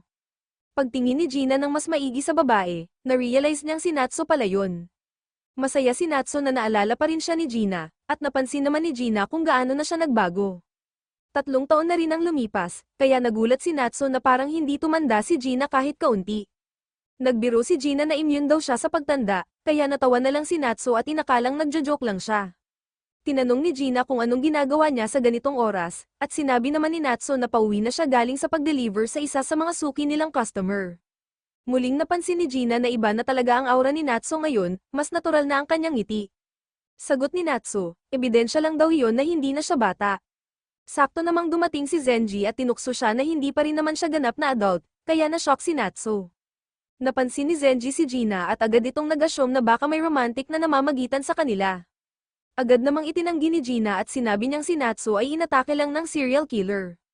Napansin ni Zenji ang bangkay sa gilid at halos mapasigaw sa takot. Gusto sana niyang tawagin ang mga awtoridad pero sinabi ni Natsu na wala rin niyang silbi kasi gawa yon ng isang demon. Kinumpirma ito ni Gina, iyon din ang parehong demonyong matagal na niyang hinahabol, at nadamay lang si Natsu sa gitna ng gulo. Nagbiro si Sir Zenji na parang may talent si Jinga na palaging napapalibutan ng mga demonyo. Tinanong ni Natsu kung paano na siya nabubuhay ngayon, at sagot ni Gina ay isa pa rin siyang demon slaying Ronin. Inalok pa nga niya si Natsu na bisitahin siya minsan sa isang soba shop sa Fukugawa na tinatawag na Kahay, at may discount daw siya doon kung dadalaw ito. At dahil nandito na rin ang escort ni Natsu, nagpaalam na siya. Bago siya umalis, nagpasalamat si Natsu sa kanya sa pagsagip ng kanyang buhay. Habang papalayo si Gina, Humabol pa ng payo si Zenji, kung naghahanap pa siya ng demonyo, baka gusto niyang silipin ang Teramachi Temple. Matagal na raw itong abandonado mula nang mamatay ang punong pari, at may kumakalat na balita na may naririnig na boses ng babae mula sa loob. Ayon sa chismis, baka may kakaiba ng nilalang ang naninirahan doon. Samantala, si Mosak ay patuloy pa ring sinusundan ng demonyo sa mga eskinita, pero nawalan siya ng bakas. Bigla namang may sumigaw na babae sa di kalayuan, kaya dali-dali siyang tumakbo papunta sa direksyon ng sigaw, at doon niya nakita ang demonyo na may buhat-buhat na tao. Naalala agad ni Mosak ang kanyang asawang si Hatsu, at ang matagal niyang kinikimkim na galit ay tuluyang sumabog. Hinabol niya ang demonyo papunta sa Teramachi Temple, at gamit ang kanyang kakayahang maging invisible, pumasok siya sa loob. Ngunit ang nadatnan niya roon ay nagpagalit sa kanya ng todo, kinakain ng demonyo ang babae na dinukot nito, nilulunok ng buo kasama ang mga buto. Hindi na niya napigilan ang sarili, sumugod siya, handang wakasan na ang halimaw, kumbinsido siyang ito rin ang demonyong pumatay kay Hatsu. Pero naramdaman ng demonyo ang paglapit niya at agad siyang sinugod pabalik, tinaga siya ng mga matutulis nitong kuko at pinunit ang kanyang tiyan. Matapos iyon, bumalik lang ang demonyo sa pagkain nito, pinupulbos ang ulo ng babae habang si Mosak ay nakahandusay sa sahig, duguan, iniisip kung dito na ba matatapos ang buhay niya, walang saysay, walang paghihiganti, at puno ng panghihinayang. Umalis din kalaunan ng demonyo, at ilang sandali pa, dumating si Gina. Naabutan niyang halos wala ng buhay si Mosak at agad siyang lumuhad sa tabi nito. Pilit pang ngumiti si Mosak, nagbibiro na mukhang napasama raw talaga ang lagay niya. Tinanong siya ni Gina kung nakita ba niya ang demonyo, at tumango si Mosak, nandoon nga raw at buhay na buhay itong kumakain ng mga babae. Iyon din daw ang halimaw na kumuha sa kanyang asawa. Nabigla si Gina sa narinig, lalo na sa parte ng pagkain ng tao. Doon humiling si Mosak ng huling pabor, ipaghiganti raw siya ni Gina. Iniabot niya ang isang espadang pinanday sa kadono, at sabi niya, kaya nitong hatiin ang kahit anong demonyo na parang mantikilya lang. Nangako si Gina na tutuperin niya iyon. Pero kapalit, humiling siya ng isang bagay, ang makuha ang kapangyarihan ni Mosak. Napangiti si Mosak sa kabila ng sakit, masaya siyang kahit sa huling sandali, makakatulong pa rin siya kay Gina. Inabsorb ni Gina ang kanyang lakas, at habang ginagawa niya ito, nizalayan niya ang kaluluwa ni Mosak. Nakita niya ang pinagdaanan nito, kung paano siya palaging tumatakbo mula sa mga demonyo, laging nagtatago. Pero nang manirahan siya sa bayang ito, sinubukan niyang mamuhay bilang isang normal na tao. Sa unang pagkakataon, naranasan niya ang katahimikan. Doon niya nakilala ang babaeng magiging asawa niya. Habang tumatagal, nagmahalan sila, at nang naging seryoso ang relasyon nila, inamin ni Mosak ang kanyang lihim, isa pala siyang demonyo. Pero imbes na katakutan siya o tumakbo palayo, tiningnan siya nito sa mata at sinabing mahal pa rin niya siya. Tao man o demonyo, walang pakialam ang babae, matapos makita ang lahat ng iyon, tinapos ni Gina ang pag-absorb ng kapangyarihan ni Mosak at tahimik na nangakong tutuperin ang huling hiling nito. Makalipas ang ilang sandali, muling nakita ang demonyo na may kinakaladkad na bagong babae papasok sa taguan nito, at sinimulan na naman itong kumain.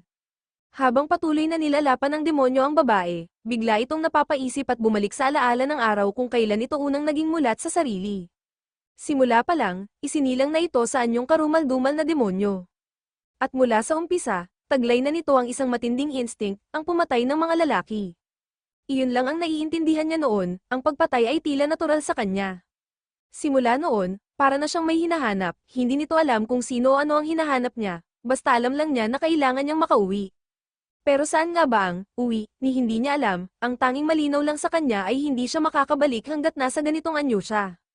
Kaya't nagpatuloy ito sa pagdukot ng mga babae, naniniwala siyang may dala silang bagay na kulang sa katawan niya. Kaya't kinakain niya sila, para makuha ang nawawala at, balang araw, makauwi na rin siya. Balik sa kasalukuyan, tuloy lang ang pagpatay ng halimaw nang biglang dumating si Gina.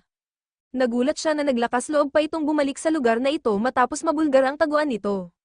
Walang pag-aalinlangan, umatake agad si Gina gamit ang kanyang invisibility, isang mabilis na hiwa, at tanggol agad ang isang kamay ng demonyo.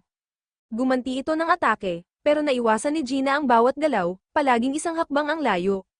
Tumakbo ang demonyo sa loob ng templo para sumugod pabalik, pero inamin ni Gina sa sarili na oo. Nakakainis nga ang lakas nito, pero ngayon ay dala niya na ang kapangyarihan ni Mosak. Sa bawat pag-atake ng halimaw, iwas lang ng iwas si Gina, tapos bigla niyang inalis ang invisibility at pinakawalan ang demonic aura sa kanyang braso. Sabi niya sa demonyo, tatapusin na niya ito gamit ang Reg Along iniwan ni Mosak. Sumugod siya, naglaho sa huling segundo, at sa isang malinis na hiwa, pinugutan niya ito ng ulo. Nangingisay pa ang halimaw, hirap huminga, pero buhay pa. Nilapitan ito ni Gina at tinanong, bakit hindi nito nilamon ang katawan ng asawa ni Mosep, gayong lahat ng ibang babae ay nilapan nito hanggang buto. Kung ito nga ang demonyong hinahanap ni Mosep, bakit hindi niya tuluyang kinain ang asawa nito? Biglang napaiyak ang demonyo, sabi nito, kailangan daw niya ng katawan. Hindi siya makakauwi nang wala ito, hindi magets ni Gina ang ibig sabihin ng halimaw, pero bigla niyang naalala ang tanong nito sa kanya dati, kung siya ba ay, kumakain, din. Sinagot niya ito, oo, kumakain siya, pero ang kinakain niya ay mga demonyo, sa parehong paraan ng pagkain nito ng mga babae. At ngayon, kukunin na niya ang lakas nito, inabsorb niya ang kapangyarihan ng halimaw, at nalaman niya na ang abilidad nito ay tinatawag na dart, isang pansamantalang bilis na nagbibigay kakayahang sipain ang hangin para biglang bumilis o lumipad. Isa itong solidong kapangyarihan na siguradong magagamit niya sa hinaharap. Pero habang kinakain niya ang demonyo, bigla siyang nagkaroon ng sulyap sa kaluluwa nito. Nakita ni Ging kung paano sinaktan at pinagsamantalahan si Hatsu, ang asawa ni Moso, ng dalawang lalaking walang puso habang nagtatawanan pa ang mga ito, bago siya itinapon sa ilog na parang basura. Habang lumulubog ang katawan niya sa malamig na tubig, ang huling iniisip ni Hatsu ay makauwi sa asawa niya, pero ayaw niyang bumalik sa katawan na nadungisan. Kaya imbes na bumalik, naghanap siya ng bagong sisidlan, isang katawan na makakatulong sa kanya para muling makauwi. Doon niya nakita ang isang demonyo na malapit lang sa paligid, at doon naging malinaw kay Ging na ang demonyong yun ay si Hatsu. Gusto lang talaga niyang makabalik kay Moso, pero hindi na yun kailanman mangyayari.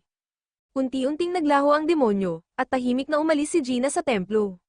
Ilang araw ang lumipas, sa soba shop ni Ofo, napansin ng may-ari na matagal nang hindi nagpapakita si Gina. Akala niya nagtatampo ito dahil biniro niya dati na ipapakasal niya sa anak niya. Pero pinaalala ng anak niyang babae na hindi naman talaga sinabi yun ng tatay niya, at nakita pang araw niya si Gina kamakailan lang sa Asakusa, nagkausap pa sila sandali. Sabi raw ni Gina, babalik siya pag natapos na ang kasalukuyan niyang misyon. Iniisip ng ama na baka tapos na ang trabaho dahil kumakalat na sa bayan na bigla na lang nawala ang slasher at tumigil ang sunod-sunod na pagpatay. Pero sabi ng anak niya, may binanggit si Gina na may iba pa siyang mga demonyong hinahabol.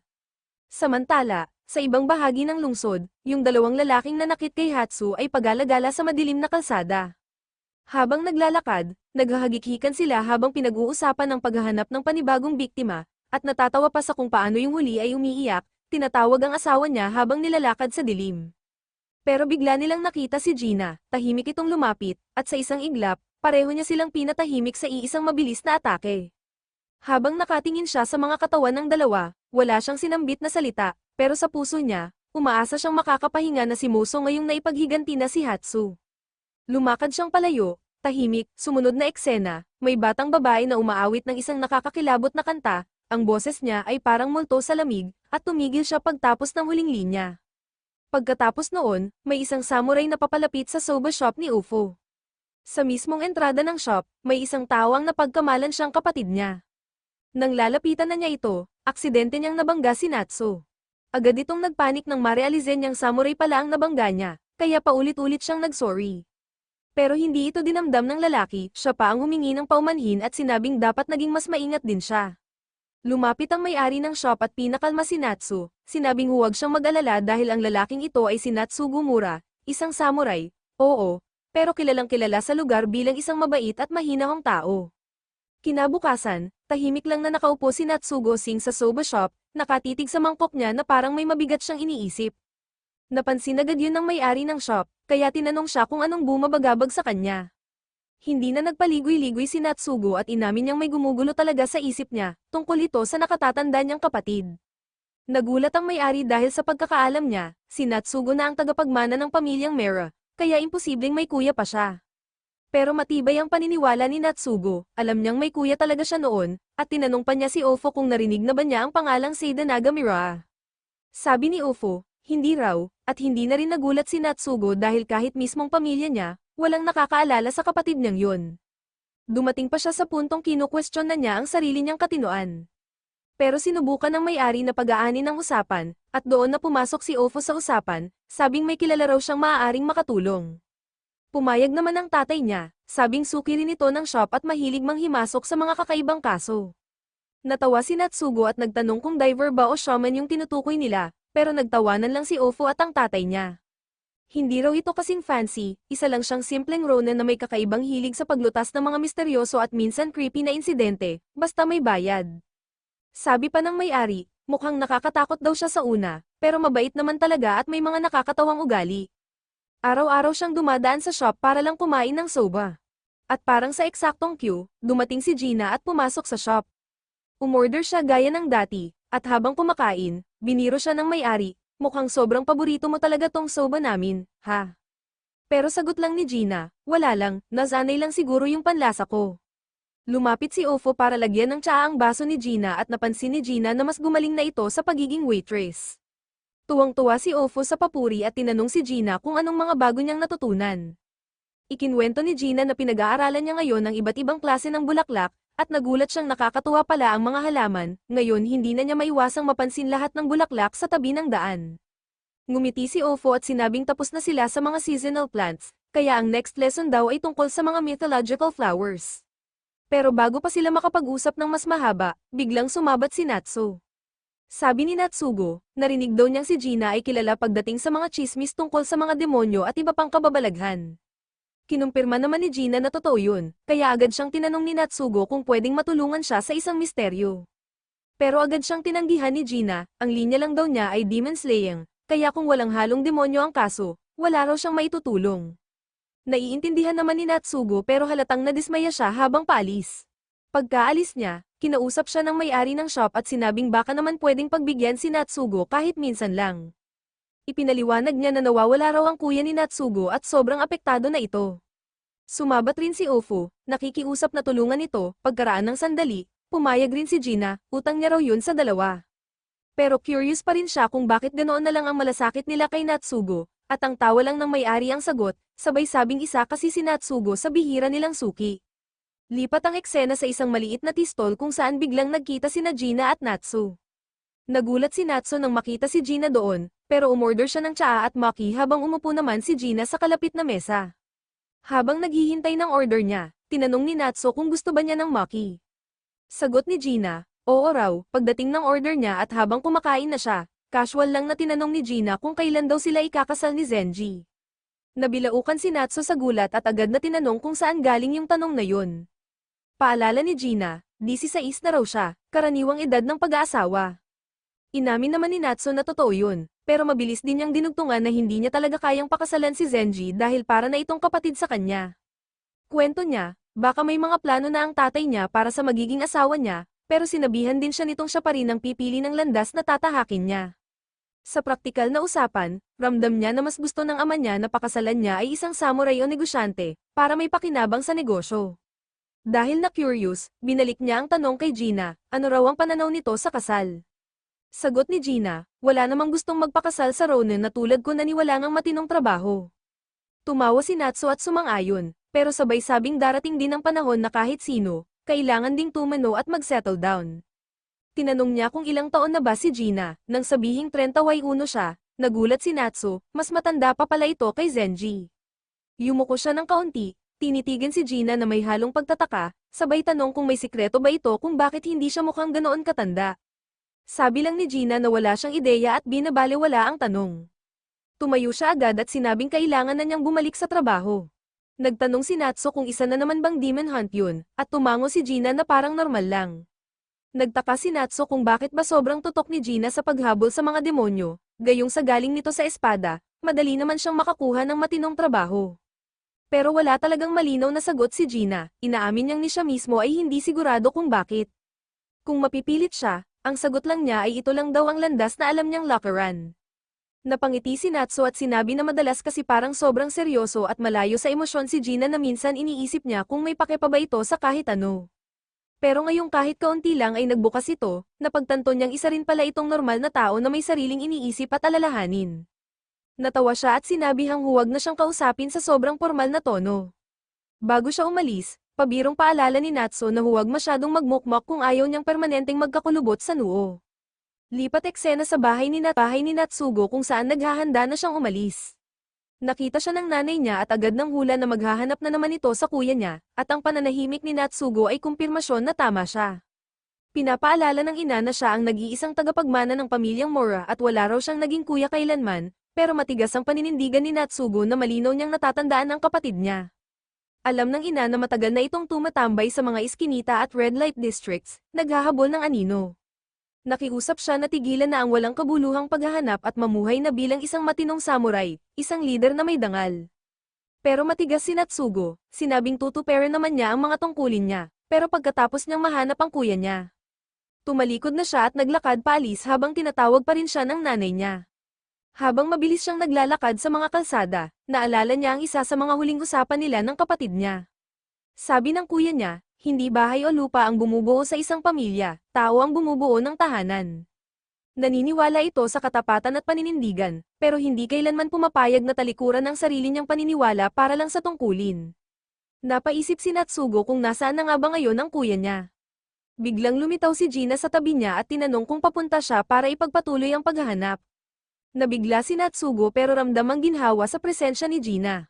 Sabi ni Gina, napag-isipan na raw niyang tingnan nga ng mas malapitan ang sitwasyon ni Natsugo, pero may babala siya, wala siyang maipapangakong makakahanap sila ng kasagutan. Natsugo huminga ng malalim at sinimulang ikwento ang lahat ng naaalala niya, ang huling gabi na nakita niya ang kanyang kuya, 6 na taon na ang nakakalipas, matapos ang isang mainit na pagtatalo sa loob mismo ng kanilang compound. Hindi niya narinig ang buong usapan, pero malinaw na may hindi pagkakaintindihan sa pagitan ng kuya niya at ng kanilang ina, posibleng tungkol sa mga desisyong hindi sang-ayon sa kagustuhan ng pamilya. Pagkatapos ng gabing yun, bigla na lang nawala ang kuya niya, walang iniwang sulat, walang balita, parang naglaho. Gina tahimik na nakikinig at tinanong kung posible bang pinatapon o pinatahimik ito ng sariling pamilya, pero umiling si Natsugo at sinabing imposible yun, kahit gaano kahigpit ang kanilang ina. May nabanggit si Natsugo na dating matandang taga-silbi na minsang nagkwento tungkol sa isang lalaking duguan na palihim na inilabas sa likod ng compound noong gabi rin ng pagkawala. Doon niya naisip, baka hindi kusang umalis ang kuya niya, baka may nangyaring masama. Gina, seryoso ang tingin, agad nagtanong kung saang parte ng compound nangyari ang pagtatalo at kung may ibang maaaring nakasaksi. Binanggit ni Natsugo ang isang dating bantay na si Rico, isang tahimik pero tapat na tauhan, na matagal nang hindi nagpapakita. Tumanggo si Gina at sinabing, kung may tinatago ang pamilya mo, kailangan nating pukawin ang mga anino. Habang palabas sila ng SOA shop, napatingin si Gina sa langit, mabigat ang ulap at tila uulan. Mahinang bulong niya, may mga demonyong hindi nangangailangan ng sungay para maging mapanganib. Natsugo pagkatapos ay ikinwento ang buong pinanggagalingan ng kanyang paghahanap, kung paanong bigla na lang naglaho ang kanyang nakatatandang kapatid na si Seidenaga nang walang iniwang bakas. Kahit saan siya maghanap, kahit ilang taon na ang lumipas, wala siyang natagpuang kahit anong lead. Ang mas masaklap pa, parang siya lang ang natitirang nakakakilala sa kapatid niya. Ni ang sarili nilang mga magulang ay hindi na maalala na may Seidenaga pa silang anak. Lahat ay nagsasabing si Natsugo ang nag-iisang tagapagmana ng Angkang Mira. May ilang nakatatandang tao na nagsasabing parang may pamilyar silang narinig sa pangalang Seidenaga, pero sa huli, bumabalik din sila sa pagsasabing baka nagkakamali lang siya. Tila siya na lang ang natitirang saksi ng pag-iral ng kapatid niyang nawala. Narinig ng may-ari ng soba shop ang mabigat na usapan at mahinahong nag-alok na kung seryosohan na ang usapang ito, baka mas mabuting sa mas pribadong lugar nila ito ituloy. Pero umiling si Gina at pabirong sinabing ayos lang, dahil hindi naman ganoon kasikip sa shop na ito. Dagdag pa niya, kaya rin nila pinili ang lugar na ito ay dahil kay Ofo at sa ama nito, dahil mukhang totoo ang pag-aalala nila kay Natsugo. Doon na tinanong ni Gina kung kailan eksaktong nawala ang kapatid niya. Sagot ni Natsugo, huling bahagi ng Enero. Naaalala niya dahil bago tuluyang mawala ang kapatid, may nabanggit itong makikipagkita raw sa isang babae. Ilang araw matapos iyon, may nakita si Natsugo na mga bulaklak sa kwarto ng kanyang kapatid, mga bulaklak na hindi niya ma-identify, pero malakas ang amoy at natatandaan pa niya ang itsura, maliliit, may mapuputing talulot, at maliwanag ang dilaw na gitna. Nagtaka siya noon dahil hindi naman mahilig sa bulaklak ang kuya niya. At dahil wala namang ibang pumapasok sa kwarto na yon, inisip niyang si Seidenaga mismo ang nag-iwan ng mga bulaklak na yon. Napaisip si Gina at tinanong kung napanatili pa ba niya ang mga bulaklak na iyon. Tumanggo si Natsugo, sinabing pinreserba niya ang mga iyon, just in case na balang araw ay maging ebidensya. Agad namang sinabi ni Gina na gusto niyang makita mismo ang mga bulaklak, at nagtanong kung pwede ba siyang bumisita sa bahay ni Natsugo kinabukasan. Medyo nag-alinlangan si Natsugo, pero kalaunay pumayag. Kinabukasan, bumalik si Gina sa soba shop at napansing naroon na si Natsugo. Umorder siya ng soba, at napansin ng may-ari na tila mas casual na raw ang tawag niya kay Natsugo. Tinukso pa niya si Ofo na baka kailangan na niyang galingan dahil baka maagawan pa siya, pero agad siyang sinaway ng anak. Sabi ni Ofo, mukha raw nagkakasundo ang dalawa, pero sagot naman ni Natsugo, wala yon, walang espesyal. Tinanong ni Gina si Ofo kung gaano niya kakilala si Natsugo, at sabi ni Ofo, hindi naman sila ganun ka-close pero nagkakausap sila minsan kapag dumadaan si Natsugo sa shop. Nagtaka si Ofo kung bakit siya tinatanong, pero simple lang ang sagot ni Gina, nagtatanong lang daw siya. Sabi ni Ofo, sa mga naging usapan nila, si Natsugo ay laging magalang at may sincerity sa kilos at pananalita, parang mabait talaga siya by nature. Doon na-realize ni Natsu na baka si Natsugo yung samurai na nabangga niya nung isang araw, at sumang-ayon siya kasi maayos naman daw ang pakikitungo nito, tahimik at respectful. Biglang sumabat ang may-ari ng shop at sinabing oo mabait naman si Natsugo, pero napapansin niyang sobrang enthusiastic ito kapag espada na ang topic, parang nag-iiba ang energy. Naalala niya tuloy na may ipinakita si Natsugo sa kanya dati, isang kai, isang item na madalas dalhin ng mga samurai. Sabi niya, ang pamilya ni Natsugo ay mga vassal ng Shobin, kaya expected lang na may mga ganitong gamit sila, pero ang kai na ito ay personal na binigay sa kanya ni Natsugo noon. Dagdag pa niya, grabe raw talaga ang pagka-obsessed ni Natsugo sa mga espada, lahat ng kilos niya parang umiikot sa bagay na yon. Naalala pa nga niya na minsang narinig niyang pinapagalitan si Natsugo ng nanay niya tungkol sa obsession na ito. Tinanong ni Gina kung personal bang nakausap ng matanda ang nanay ni Natsugo, pero sagot nito, hindi raw, nasulyapan lang niya minsan, pero ayon sa mga narinig niya, intimidating daw ang presensya ng babae, parang ayaw mong makasagupa. Pagkatapos ay inabot ng matanda ang kay Gina. Nag-atubili si Gina na tanggapin kasi regalo raw iyon ni Natsugo sa kanya, pero iginiit ng matanda na wala rin naman daw siyang paggagamitan nito, kaya sa huli, tinanggap na rin ito ni Gina at sinabing itatabi na lang muna niya. Pagkatapos, humarap siya kay Ofo at tinanong kung yung mga bulaklak bang nabanggit ni Natsugo nung isang gabi ay daffodil, at sinabi ni Ofo na oo. Pero nag-alinlangan si Gina dahil ang pagkakalarawan ni Natsugo ay maliit ang mga bulaklak, kaya may kutob siyang baka hindi talaga daffodil ang tinutukoy nito. Tahimik siyang nagdasal na sana hindi nga daffodil. Biglang lumipat ang eksena sa batang babae na nakita natin noon, tahimik siyang nag-iisa at iniisip na ang lugar kung nasaan siya ngayon ay dati niyang hardin ng kaligayahan, kung saan siya lumaki at naging masaya, pero ngayon, alam na niyang hindi na siya pwedeng bumalik doon. Pagkatapos, makikita si Gina na dumating sa bahay ni Natsugo. Agad siyang napansin ng ina nito, at tinanong kung sino siya. Maayos na nagpakilala si Gina, at mainit naman siyang tinanggap ng ginang, may halong curiosity, sabay lingon kay Natsugo para sa kumpirmasyon. Ipinaliwanag ni Gina na siya ay galing Kadono, isang bayan na kilala sa mga legendary blacksmiths. Sabi naman ni Natsugo, si Gina ay isang samurai na kamakailan lang niyang nakilala, isang taong pareho niyang may malalim na pagmamahal sa mga espada. Inimbitahan siya ni Natsugo na uminom muna ng konti, at sabay silang pumasok sa loob ng bahay. Pero bago pa sila makalayo, biglang nagpasalamat ang nanay ni Natsugo kay Gina, na ikinagulat nito. Tinanong ni Gina kung bakit, at sagot ng ginang, nitong mga nakaraang araw daw ay parang mabigat ang dinadala ng anak niya, laging tahimik at parang may iniisip. Pero ngayong araw, pansin niyang parang mas gamaan ang loob ni Natsugo at mas masaya ito. Bilang isang ina, malaking bagay iyon sa kanya, kaya nagpapasalamat siya. Tahimik lang si Gina pero halatang natouch siya sa sinabi ng ginang. Pagkatapos nun, nasa loob na sila ng isang tahimik na kwarto, at napansin ni Gina na mabait pala talaga ang nanay ni Natsugo. Pero parang hindi ito gaanong big deal kay Natsugo. Sabi niya, medyo oo lang daw talaga si nanay. Agad naman niyang nilihis ang usapan at pinakita kay Gina ang bulaklak na iniwan sa kwarto ng kanyang kuya. Lumapit si Gina para silipin ito at inamoy, confirm, daffodil nga ito. Tinanong ni Natsugo kung may kakaiba ba rito, at sagot ni Gina, hindi naman ito rare na bulaklak, pero napansin niyang mas maliit ito kaysa sa normal. Kaya tinanong niya kung sure ba si Natsugo na ngayong spring ito na mulaklak. Walang pagdadalawang isip na tumanggo si Natsugo, pero biglang tumalim ang mukha ni Gina. Sabi niya, baka hindi tao ang batang babae na sinabi ni Anaga na nakausap nito.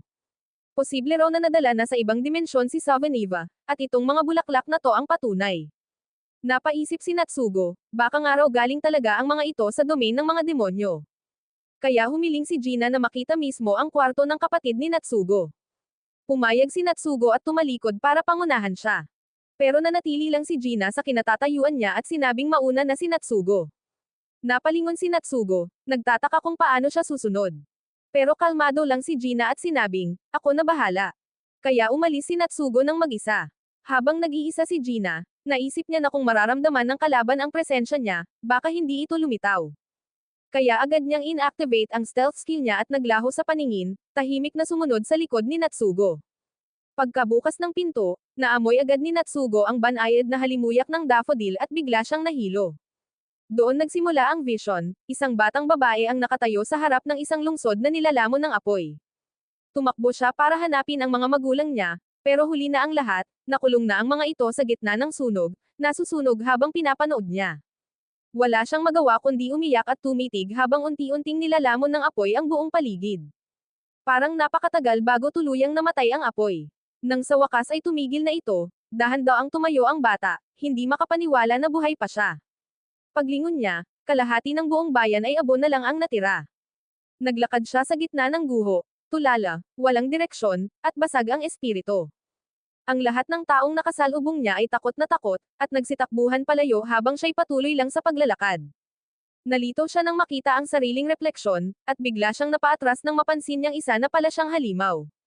Doon siya tuluyang binalot ng mapait na katotohanan, wala na ang kanyang mga magulang, nawasak ang kanilang tahanan, at pinutol na parang ugat ang lahat ng koneksyon niya sa nakaraan.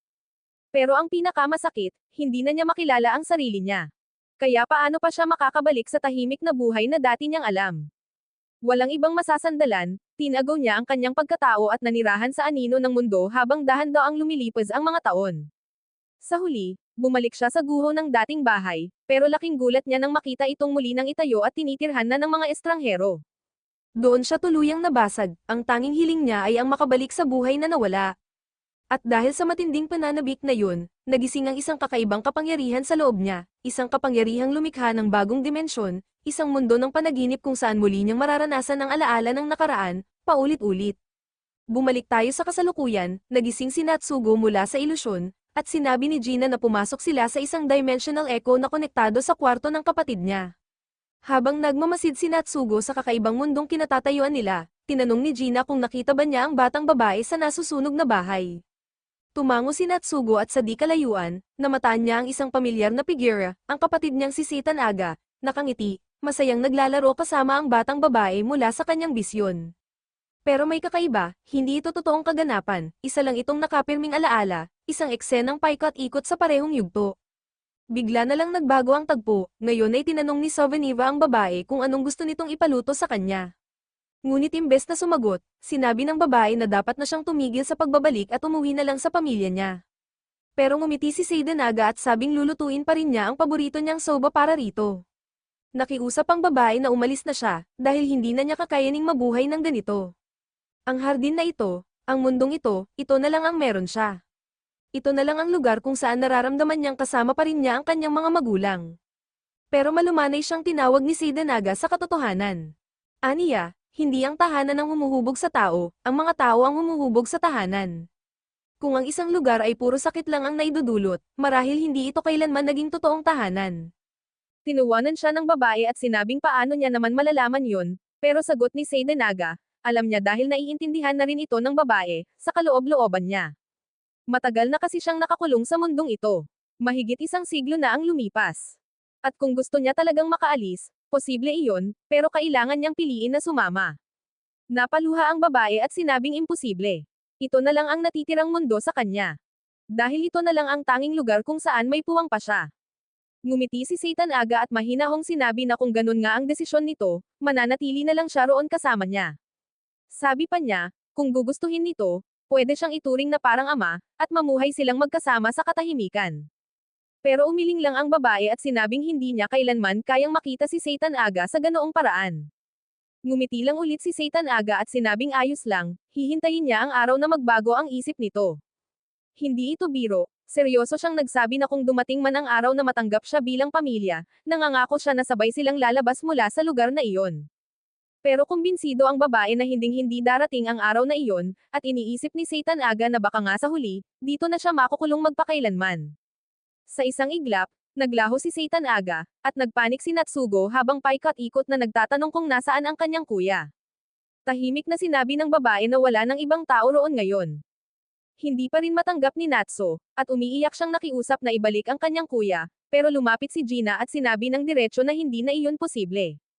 Litong-lito si Natso dahil kakasama lang nila si Seitan Aga, pero kalmado lang na sinabi ni Gina na napuntahan na niya ang lugar na ito dati. Napatanong si Natsugo kung ano ang ibig sabihin niya, at doon ipinaliwanag ni Gina na ang ilang bulaklak ay namumulaklak lang sa tamang season, at ang maliit na daffodil na pinansin ni Natsugo ay karaniwang tumutubo lang sa winter. Pero nung una siyang napunta rito, nakita na niya ang parehong bulaklak kahit na gitna ng spring, na siyang season noong nawala si Seitan Aga. Ibig sabihin, ang realm na ito ay wala sa parehong oras at espasyo ng mundo nila. Dati inakala niyang laging may daffodil sa lugar na ito, pero ngayon sigurado na siyang winter na ang tinatakbo ng mundo rito. Sa totoo lang, autumn na sa mundo nila, pero dito palang pa-winter pa lang, ibig sabihin, mas mabilis tumakbo ang oras dito. Dito na inamin ng babae na hawak niya ang kapangyarihan ng isang dreamer, kaya niyang buuin ang isang hardin na pan ng masasayang alaala mula sa kanyang nakaraan, isang maliit na mundo ng mga lumang memorya. Pero hanggang doon lang ang kaya nito, parang walk down memory lane lang ang lahat, at sa ngayon, mag-isa lang siya rito. Pilit pa rin kumakapit si Natsu sa pag-asang maibabalik ang kanyang kuya, pero humingi ng tawad ang babae sa ginawa niyang pagkuha kay Seitan Aga.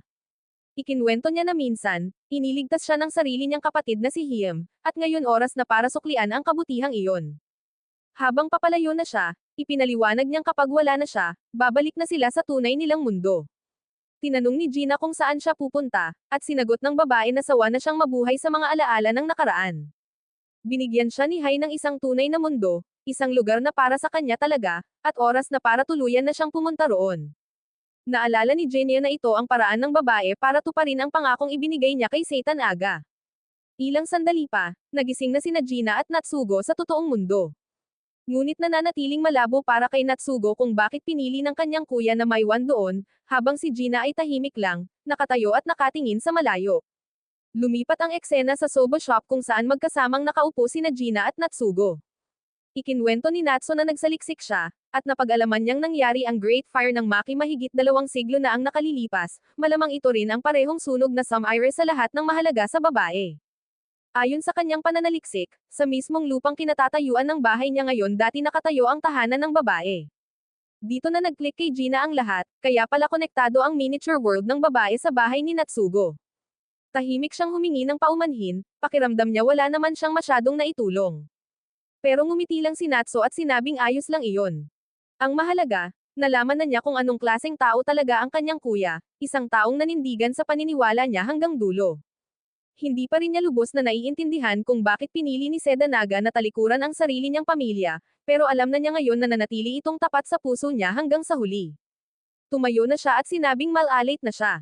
Bago siya umalis, mahinahong sinabi ni Ofo na kahangahangang tao ang kuya niya, at kahit makalimutan man ng mundo ang pangalan ni Seitan Aga, hindi mabubure ang katotohanang isinugal nito ang lahat para mailigtas ang isang batang babae na wala ng ibang kasama. Napaluha si Natsugo sa narinig at tahimik na lumakad paalis. Pagkaalis niya, lumingon si Ofo kay Gina at taos pusong nagpasalamat sa pagtulong nito kay Natsugo na makahanap ng closure. Pero hindi mapakali si Gina, may ilang detalye pa ring gumugulo sa isipan niya.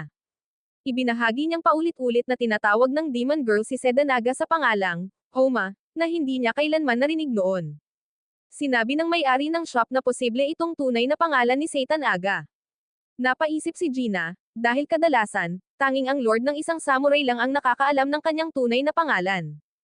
Pero paliwanag ng matanda, minsan, nalalaman din ito ng pamilya. At kung tinawag siya ng babae bilang, Hai, malamang ay tinuring nga siya nitong pamilya. Bigla tuloy naalala ni Gina ang isang eksena noong nabanggit niya kung paanong palaging pinapagalitan si Natsugo ng kanyang ina sa kakaadik sa espada. Doon niya naalala, noong panahong iyon, aksidente pala niyang nasabi ang tunay na pangalan ni Natsugo, Aramore. Casual lang na sinabi ng may-ari ng shop na baka narinig lang niya ang pangalang Ara, mula sa nanay ni Natsugo noon, pero hindi naniwala si Gina, kasi alam niyang sobrang maayos at disente ang babaeng iyon para basta-basta magbitaw ng ganong impormasyon. Kahit pa isa lang siyang simpleng ronin noon, palaging may respeto at pag-iingat sa pananalita ang nanay ni Natsugo. Palagi niyang tinatawag ang anak niya sa tamang pangalan, hindi, Ara. Kaya ang tanong, saan nga ba talaga narinig ng matanda ang pangalang iyon? Dahil sa totoo lang, Tanging ang pamilya o ang lord lang ng isang samurai ang dapat may alam nun. At isa pa, may isang bagay pa ring mali. Hindi kailanman sinabi ng Demon Girl na patay na si Satan Aga, ang sinabi lang niya ay, wala na siya rito. Dahil doon, napaisip si Gina sa isang bagong teorya, baka buhay pa si Satan Aga. Posibleng namuhay ito kasama ng batang babae ng halos 20 taon, at noong nagdesisyong iwan ito, masyado na siyang matanda para bumalik sa dating buhay niya. Kaya imbes na bumalik sa pamilya, nagtago na lang siya sa lungsod, bumili ng luma at murang bahay, at tahimik na nagsimulang muli bilang may-ari ng isang soba shop. Tinanong ni Gina kung mali ba ang hinala niya, pero matigas pa rin ang tindig ng matanda, na baka matagal nang pumanaw si Satan Aga sa kabilang dimensyon. Pero hindi kumbinsido si Gina. Naalala niya ang ngiti ng babae, hindi iyon ngiting iniwan o naulila. Isa iyong ngiti ng isang taong nakahanap ng panibagong ama. Kaya muling hinarap ni Gina ang matanda at diretsahang sinabi, siya si Satan Aga. Tahimik lang ang matanda, tapos inamin niya, tama si Gina. Tinanong niya kung kailan ito napagtanto ni Gina, at ang sagot, noong nagsimulang mag-click ang lahat. Marami ng pahiwatig noon pa, pero isa sa pinakahalata ay ang pagkakaroon ng matanda ng isang bagay na hindi akma sa isang simpleng soba shop owner. Ngumiti ang matanda at ipinaliwanag na regalo lang iyon mula kay Natsugo, na naiinis na raw tuwing nakikitang kinakamot niya ang makating-anit niya sa harap ng tao, kaya binigyan siya ng para mas mukhang disente. Tinanong ni Gina kung bakit hindi niya nalang sabihin ang totoo kay Natsugo, na buhay siya, dahil siguradong ikatutuwa niya iyon. Pero sabi ng matanda, matagal na niyang pinili ang landas na iyon. Pinili niya ang babae, at dahil doon, hindi na niya kayang ituring ang sarili bilang bahagi pa ng pamilya Mirror. Tinalikuran na niya ang karapatan na tawagin ang sarili bilang kuya ni Natsugo. Isa pa, lumaki na si Natsugo, kaya na niya tumayo sa sarili niyang paa. Inabot niya ang kogay kay Gina bilang regalo, sabay tanong kung naiintindihan niya na kung bakit pinili niyang maging ama ng batang iyon. Simple lang ang sagot ni Gina, wala namang malaking dahilan. Tumango ang matanda, sang-ayon siya. Ganun lang kasimple. Hindi niya kayang tiising makita ang batang babae na nagdurusa mag-isa. Kaya nanatili siya, at iyon na yon. Isang lalaki ang gumagawa ng desisyon, at pinaninindigan niya ito. Kahit anong paliwanag pa ang ibigay niya, hindi naman ito mababago kung paano siya huhusgahan ng iba. Bawat tao ay may sarili nilang pananaw. Tumango si Gina, lubos niyang naintindihan iyon. At alam ng matanda na maiintindihan niya, kasi matagal nang nabubuhay si Gina. Sapat na para magkaroon ng sariling karunungan. At higit pa roon, alam rin niya na si Gina ay isang demonyo. Nabigla si Gina, pero paliwanag ng matanda, kapag 2 dekada ka nang namuhay kasama ang isang demonyo, natututo kang makita ang mga palatandaan. Naging curious si Gina at tinanong kung kamusta na ang batang babae ngayon. Tumingin ang matanda sa gilid at sinabing, nandito siya. Sa mismong sandaling iyon, binunyag ni UFO ang kanyang demonyong mga mata. Doon lang napagtanto ni Gina, siya ang batang babae mula sa kabilang mundo. Kaya pala napakadali niyang nakapasok sa kanyang memory realm, kasi konektado ito sa kanya. Tinitigan siya ni UFO at tinanong kung papatayin na ba siya ngayon na alam na ni Gina ang totoo. Pero napabuntong hininga lang si Gina, hindi sumagot, at diretsyong umorder ng isang mangkok ng soba.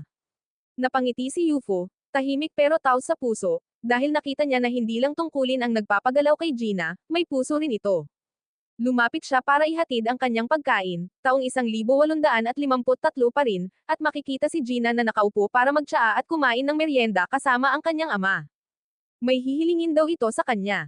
Ikinwento ng matanda na kamakailan ay lumapit sa kanya ang may-ari ng isang tindahan ng picture book sa Tamako, may nadiskubre raw itong kakaiba. Ipinakita niya kay Gina ang isang print ng demonyong tinatawag na Yukoi ng Kanzaka. Tinanong ni Gina kung may kakaibang kwento bang nakakabit sa artwork, at ipinaliwanag ng kanyang ama na ang artist na gumawa nito ay biglang nagkasakit ng malubha at hanggang ngayon ay hindi pa gumagaling. Sinasabi raw ng ilan na ang sakit ay resulta ng pagbebenta niya ng guhit ng isang demonyo. Tinanong niya si Gina kung anong opinyon niya, sabi ni Gina, sa unang tingin, mukhang normal lang, pero madalas daw ay ang mga bagay na konektado sa supernatural ay nagpapakita lamang sa mga partikular na sitwasyon. Sumang-ayon ang kanyang ama, at sinabi na kung sakaling mapatunayang may panganib ang print na iyon, sana ay siya na ang kumilos. Tumango si Gina, at siniguro ng kanyang ama na hindi naman siya humihingi ng libre, kapag tapos na raw ang lahat, mag-inuman sila. Payag naman si Gina, kinabukasan, bumalik si Gina sa soba shop at muling umorder ng isang mangkok. Pagpasok ni Zenji sa loob ng soba shop, agad siyang naglabas ng bersyon ng Ukiyo-e of Kubanzaka, at sinabi kay Gina na sinasabing isa itong sumpang print, dahil ang dati nitong may-ari ay namatay sa misteryosong paraan, at pinaniniwala ang isinumpa ito. Napansin agad ni Gina na may punit ang print, at inamin ni Zenji na aksidente niya itong napunit habang papunta. Napag-alitan siya ng may-ari ng shop sa pagdadala ng isang sira at sumpang larawan sa loob ng kainan. Nag-sorry si Zenji, at inilabas naman ni Gina ang sarili niyang kopya na nakuha niya mula sa isang picture book dealer sa Tenmakoko. Nang ikumpara nila ang dalawang bersyon, nakita ni Zenji na magkapareho ang mga ito, at hindi natuwa si Gina sa ideya na may higit pa sa isang cursed print na walang malinaw na pinagmulan. Tiningnan din ni Ofo ang print at sinabi na sa unang tingin ay isa lang itong magandang artwork, kaya tinanong niya si Zenji kung may napansin ba itong kakaiba. Napansin ni Zenji na parang bago pa ang kulay ng print, walang kupas o damage, kaya malamang ay na-print lang ito nitong nakaraang taon. Sinabi rin ni Zenji na kilala niya ang tindahan sa Tamako at madali niyang malalaman kung sino ang gumawa ng drawing.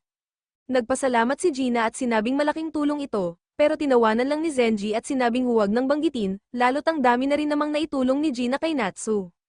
Makalipas ang ilang sandali, naglakad na si Zenji papunta sa picture book shop habang si Gina ay naghihintay sa dilim, nagtatago. Bati ng may-ari ng tindahan si Zenji at tinanong kung interesado ulit ito sa bagong koleksyon ng erotic prints, pero tinawanan lang ni Zenji at sinabing saka na yun.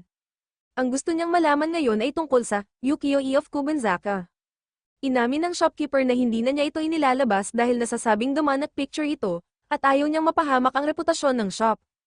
Akala ni Zenji ay chismis lang ito na sinimulan ng artist, pero sabi ng may-ari, totoo raw na nagkasakit ng matindi ang artist at hindi pa rin gumagaling. May kumalat din na balita na may namatay matapos bumili ng print, kaya tinabi na lang niya ito. Naisip ni Zenji na medyo kainahinala ito at tinanong kung malapit lang ba ang tirahan ng artist. Ilang sandali pa, bumalik si Zenji at agad napansin ni Gina ang print na dala niya, pero agad niya itong itinago at sinabing nalaman niyang sa sako nakatira ang artist.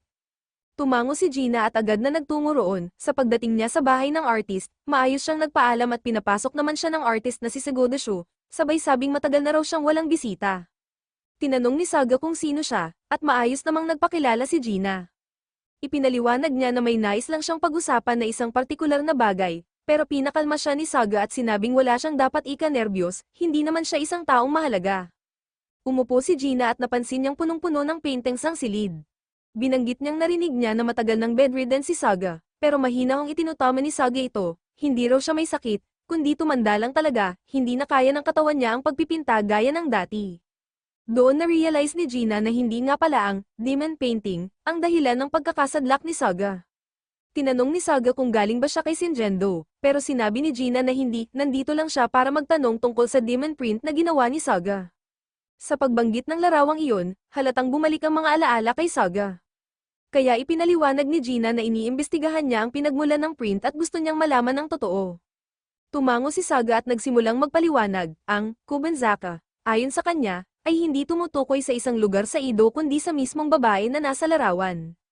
Nagtaka si Gina kung iyon ba ang pangalan ng babae, pero sabi ni Saga, hindi ito eksaktong pangalan. Noon daw, may isang lalaking gumagamit ng espada ng Kadono style na siyang nagbigay ng pangalang iyon sa painting. Ang lalaking iyon ay si Moto Aro, at doon agad na-realize ni Gina na ang tinutukoy niya ay ang kanyang kinikilalang amain. Bumalik sa alaala ni Gina ang huling sandali nila ni Moto Aro. Sa mga huling sandali nito, ramdam ni Moto Aro ang kawalan niya ng lakas, hindi niya man lang naprotektahan ng kaisa-isang babaeng minahal niya, at pakiramdam niya ay wala siyang silbi. Inamin niya kay Gina na noong una, hindi niya gusto ang mga yoke, pero nang siya'y hirinjing tagapangalaga ng isang shrine maiden, tinanggap niya ang kapalaran. Kahit hindi niya lubos na maintindihan ng dalaga, unti-unti siyang natutong gustong protektahan ang mismong taong minsang nagpahirap sa buhay niya. Naniwala siyang kaya niya ito, pero sa huli, nagbago ang lahat. Tiningnan niya si Gina sa mata at sinabing huwag na huwag siyang magiging katulad niya, isang lalaking pinayagang kainin ng galit at pait ang pagkatao niya. At pagkatapos noon, walang pag-aalinlangang lumakad si Moto Aro patungo sa laban, at hindi na kailanman bumalik. Bumalik tayo sa kasalukuyan, at tinanong ni Gina si Saga kung maaari pa niyang ikwento ang nalalaman niya tungkol kay Moto Aro, saka inamin na ito ang kanyang naging amain. Pumayag si Saga at sinabing hindi mo talaga pwedeng ikwento ang kasaysayan ng Kubanzaka artwork kung hindi mo rin pag-uusapan si Moto Aro. Nagsimula siyang magkwento, nagsimula ang lahat noong siya ay isang baguhan pa lamang na artist, pilit naghahanap ng lugar sa mundo. Noon daw ay nakapang-upo siya ng maliit na silid sa Edo. At habang naninirahan pa siya sa Edo noon, napansin ni Saga ang isang babae na palaging nagpapakita sa paligid. Dahil sa kuryosidad, tinanong niya ito kung ano ang pangalan niya. Pero ang sagot ng babae ay hindi niya raw ito maaaring sabihin, hindi dahil may itinatago siya, kundi dahil literal na hindi siya makapagsinungaling. Kaya hiniling na lang ng babae na tawagin siya bilang, walang pangalan. Habang lumilipas ang panahon, naging mas malapit sila sa isa't isa, at minsan ay dumadalaw pa si walang pangalan para tingnan ang mga gawa ni Saga. Isang araw, sinabi ni Saga sa kanya na balang araw ay siya ang magiging pinakatanyag na artist sa Edo, natawa lang si walang pangalan, akala niya biro lang yun. Hanggang sa isang araw, dumating si Moto Aro para maghatid ng mensahe mula sa Atsukan.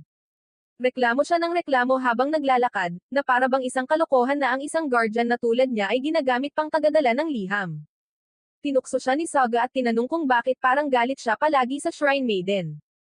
Ipinaliwanag ni Moto Aro na kinuha niya ang tungkulin bilang isang bagay na marangal, pero ngayon, parang ginawa lang siyang tagapagdala ng sulat. Biniro pa niya na mas malala pa raw ito kaysa sa kahit anong demonyong narinig niya. Ayon kay Saga, taon-taon bumabalik si Moto Aro sa Edo at palagi itong puno ng reklamo tungkol kay Kim. Nabigla si Gina sa narinig, dahil ang kilala niyang Moto Aro ay laging seryoso, marangal, at tahimik. Pero ayon kay Saga, may ibang anyo rin si Moto Aro na hindi niya ipinakita kay Gina. Nagpatuloy si Saga at ibinalik ang usapan sa mismong painting. Ikinwento niyang ginawa niya ang orihinal na likha noong nakatira pa si walang pangalan malapit sa kanya. Nang dumating si Shinjendo at nais ilathala ito, gumawa si Saga ng master copy na ginagamit sa woodblock printing, at doon nagsimulang kumalat ang printed version. Naisip ni Gina, posibleng si walang pangalan mismo ang naging inspirasyon ng imahe. Pero sagot ni Saga, hindi ganon kasimple ang lahat. Kaya tinanong ni Gina ang totoong tanong, bakit tinawag ni Saga na, Demon Picture, ang Kogenzaka? Tahimik na sagot ni Saga, dahil isa nga itong demon painting. Totoo ang painting at may dalang tunay na sumpa. Pero bago niya ikwento ang buong istorya, humarap muna siya kay Gina at tinanong, ano ba ang unang pumasok sa isip niya nang una niyang makita ang larawang iyon? Sagot ni Gina, naalala niya ang alamat ni Princess no nakuha mula sa Shiano, pero dahil sa espada sa kamay ng babae sa painting, napaisip siya kung may kaugnayan ito sa Kadono at sa Sukam. Tumanggo si Saga, magaling daw ang obserbasyon ni Gina, pero binalaan siya na ang katotohanan sa likod ng painting ay baka isang bagay na pagsisisihan niyang malaman. Kaya nagsimula ng magkwento si Saga, taon-taon bumabalik si Moto Aro sa Edo dahil sa tungkulin, at palagi siyang dumadaan kay Saga para ibuhos ang hinanakit bago umuwi muli. At some point, nagbago ang pakikitungo ni Moto Aro sa Shrine Maiden, at isang araw bigla na lang niyang hiniling kay Saga na iguhit ito. Tinukso pa siya ni Saga, pero inamin ni Moto Aro na wala na siyang galit dito dahil naintindihan na raw niya na may rason ang babae sa mga ginawa niya noon. Pumayag si Saga na gawin ang portrait, pero may problema, hindi pa niya kailanman nakita ng personal si Atsukan. Sabi ni Moto Aro, okay lang yun dahil pwede namang si Nameless ang gawing model. Ikinwento niya na si Nameless ay originally taga Shinano, pero may nangyaring trahedya sa kanya roon kaya napadpad siya sa Kadona, at kalaunan sa Edo. Natuwa si Saga sa kwento pero hindi pa rin siya sure kung paano makakatulong si Nameless sa pagguhit ng Shrine Maiden. Kaya ipinaliwanag ni Moto Aro na halos magkamukha sina Nameless at si Yux, at kung tutuusin, halos hindi sila maipagkaiba. Biglang na-realize ni Jin na siguro nga si Yukaz ang model sa Konzaka painting, at kinumpirma ito ni Saba, na si Nameless talaga ang basehan ng portrait, habang si Moto Aro ang nag-guide sa mga maliliit na detalye. Nang tanungin ni Gina ang tungkol sa Demon Picture, sinabi ni Saba na biro lang talaga yun. Laging sinasabi ni Moto Aro noon na mas demonyo pa raw si Itsukan kaysa sa totoong halimaw, kaya tinawag nilang Demon Picture bilang joke. Pero noong niredraw ni Moto Aro ang image years later para sa Shinjendo, inulit niya ang joke, at sa kasamaang palad, may bumili na nagkasakit, kaya nagkaroon ng rumors na cursed daw ang painting. Dahil sa sunod-sunod na coincidence, pinaniwalaan na lang ito ng mga tao. Tinanong ni Gina kung ano yung sinabi ni Saga noon na baka pagsisihan niya ang malalaman niya, at sinagot siya ni Saga ng tanong, nakikita mo ba ang Kogenzaka bilang isang magandang obra? Pinaliwanag niya na kahit ilang beses nang nirevise ni Moto Aro ang painting, hindi siya kailanman nasiyahan. Lagi niyang gustong dagdagan ng elegance, grace, at isang uri ng ganda na lampas sa realidad. Inamin ni Saga na ang Kogenzaka ay si Itsukin sa mata ni Moto Aro, ang anyo niya, ang presensya niya, pinalinis at pinalakas hanggang umabot sa antas ng isang diyosa. At bagamat ngayon ay naaalala ito ni Gina kay Princess Nonawa, noon, ikinumpara ito ni Motoaro kay Yasukaton no Kami, isang sagradong Diyos. Naalala ni Gina na tinuruan siya ni Motoaro dati tungkol kay Yasukaton no Kami, isang banal na diyosa mula sa Suwa at Shinano. Sabi ni Seda, baka kaya binanggit ni Motoaro yun ay dahil si Nameless ay mula rin sa Shayano. Pero parehong si Motoaro at ang tatay niya ay ikinumpara ang painting sa mga banal na babae mula sa Shayano, at inamin ni Seda na pinangalanan ni Motoaro ang painting na Kudenzaka, dahil para sa kanya, mas kahanga-hanga pa ito kaysa kay Yasukaton no Kami mismo. Ipinaliwanag niya na ang painting ay refleksyon ng matinding pagmamahal ni Motoaro, isang pagmamahal na sobrang bigat at sobrang lalim na halos para na ring isang sumpa. Doon na na-realize ni Gina na ang Kugenzaka ay hindi bunga ng galit o puot, kundi isang damdaming mas malalim pa roon.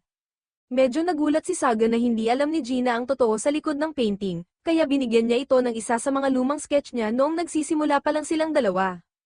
Umaasa siyang hindi magbabago ang tingin ni Gina sa ama niya matapos ang lahat, dahil kahit matigas ang ulo ni Motoaro, mahal na mahal niya ang pamilya niya. Simula nang ipanganak ang anak niyang babae, bihira na siyang bumisita sa Edo, at noong sinabi niya kay Saga na naging foster father na siya ng 2 bata, tuluyan na siyang nawala. Ganon talaga si Motoaro, at alam na ni Gina yun. Sa huli, tahimik na kumakain si Gina ng soba sa shop, at sinabi niya sa may-ari na totoong ang naging mabuting ama ito. Tinanong siya ni Ofo kung may bumabagabag sa kanya at kung may kinalaman ito sa Kugenzaka painting.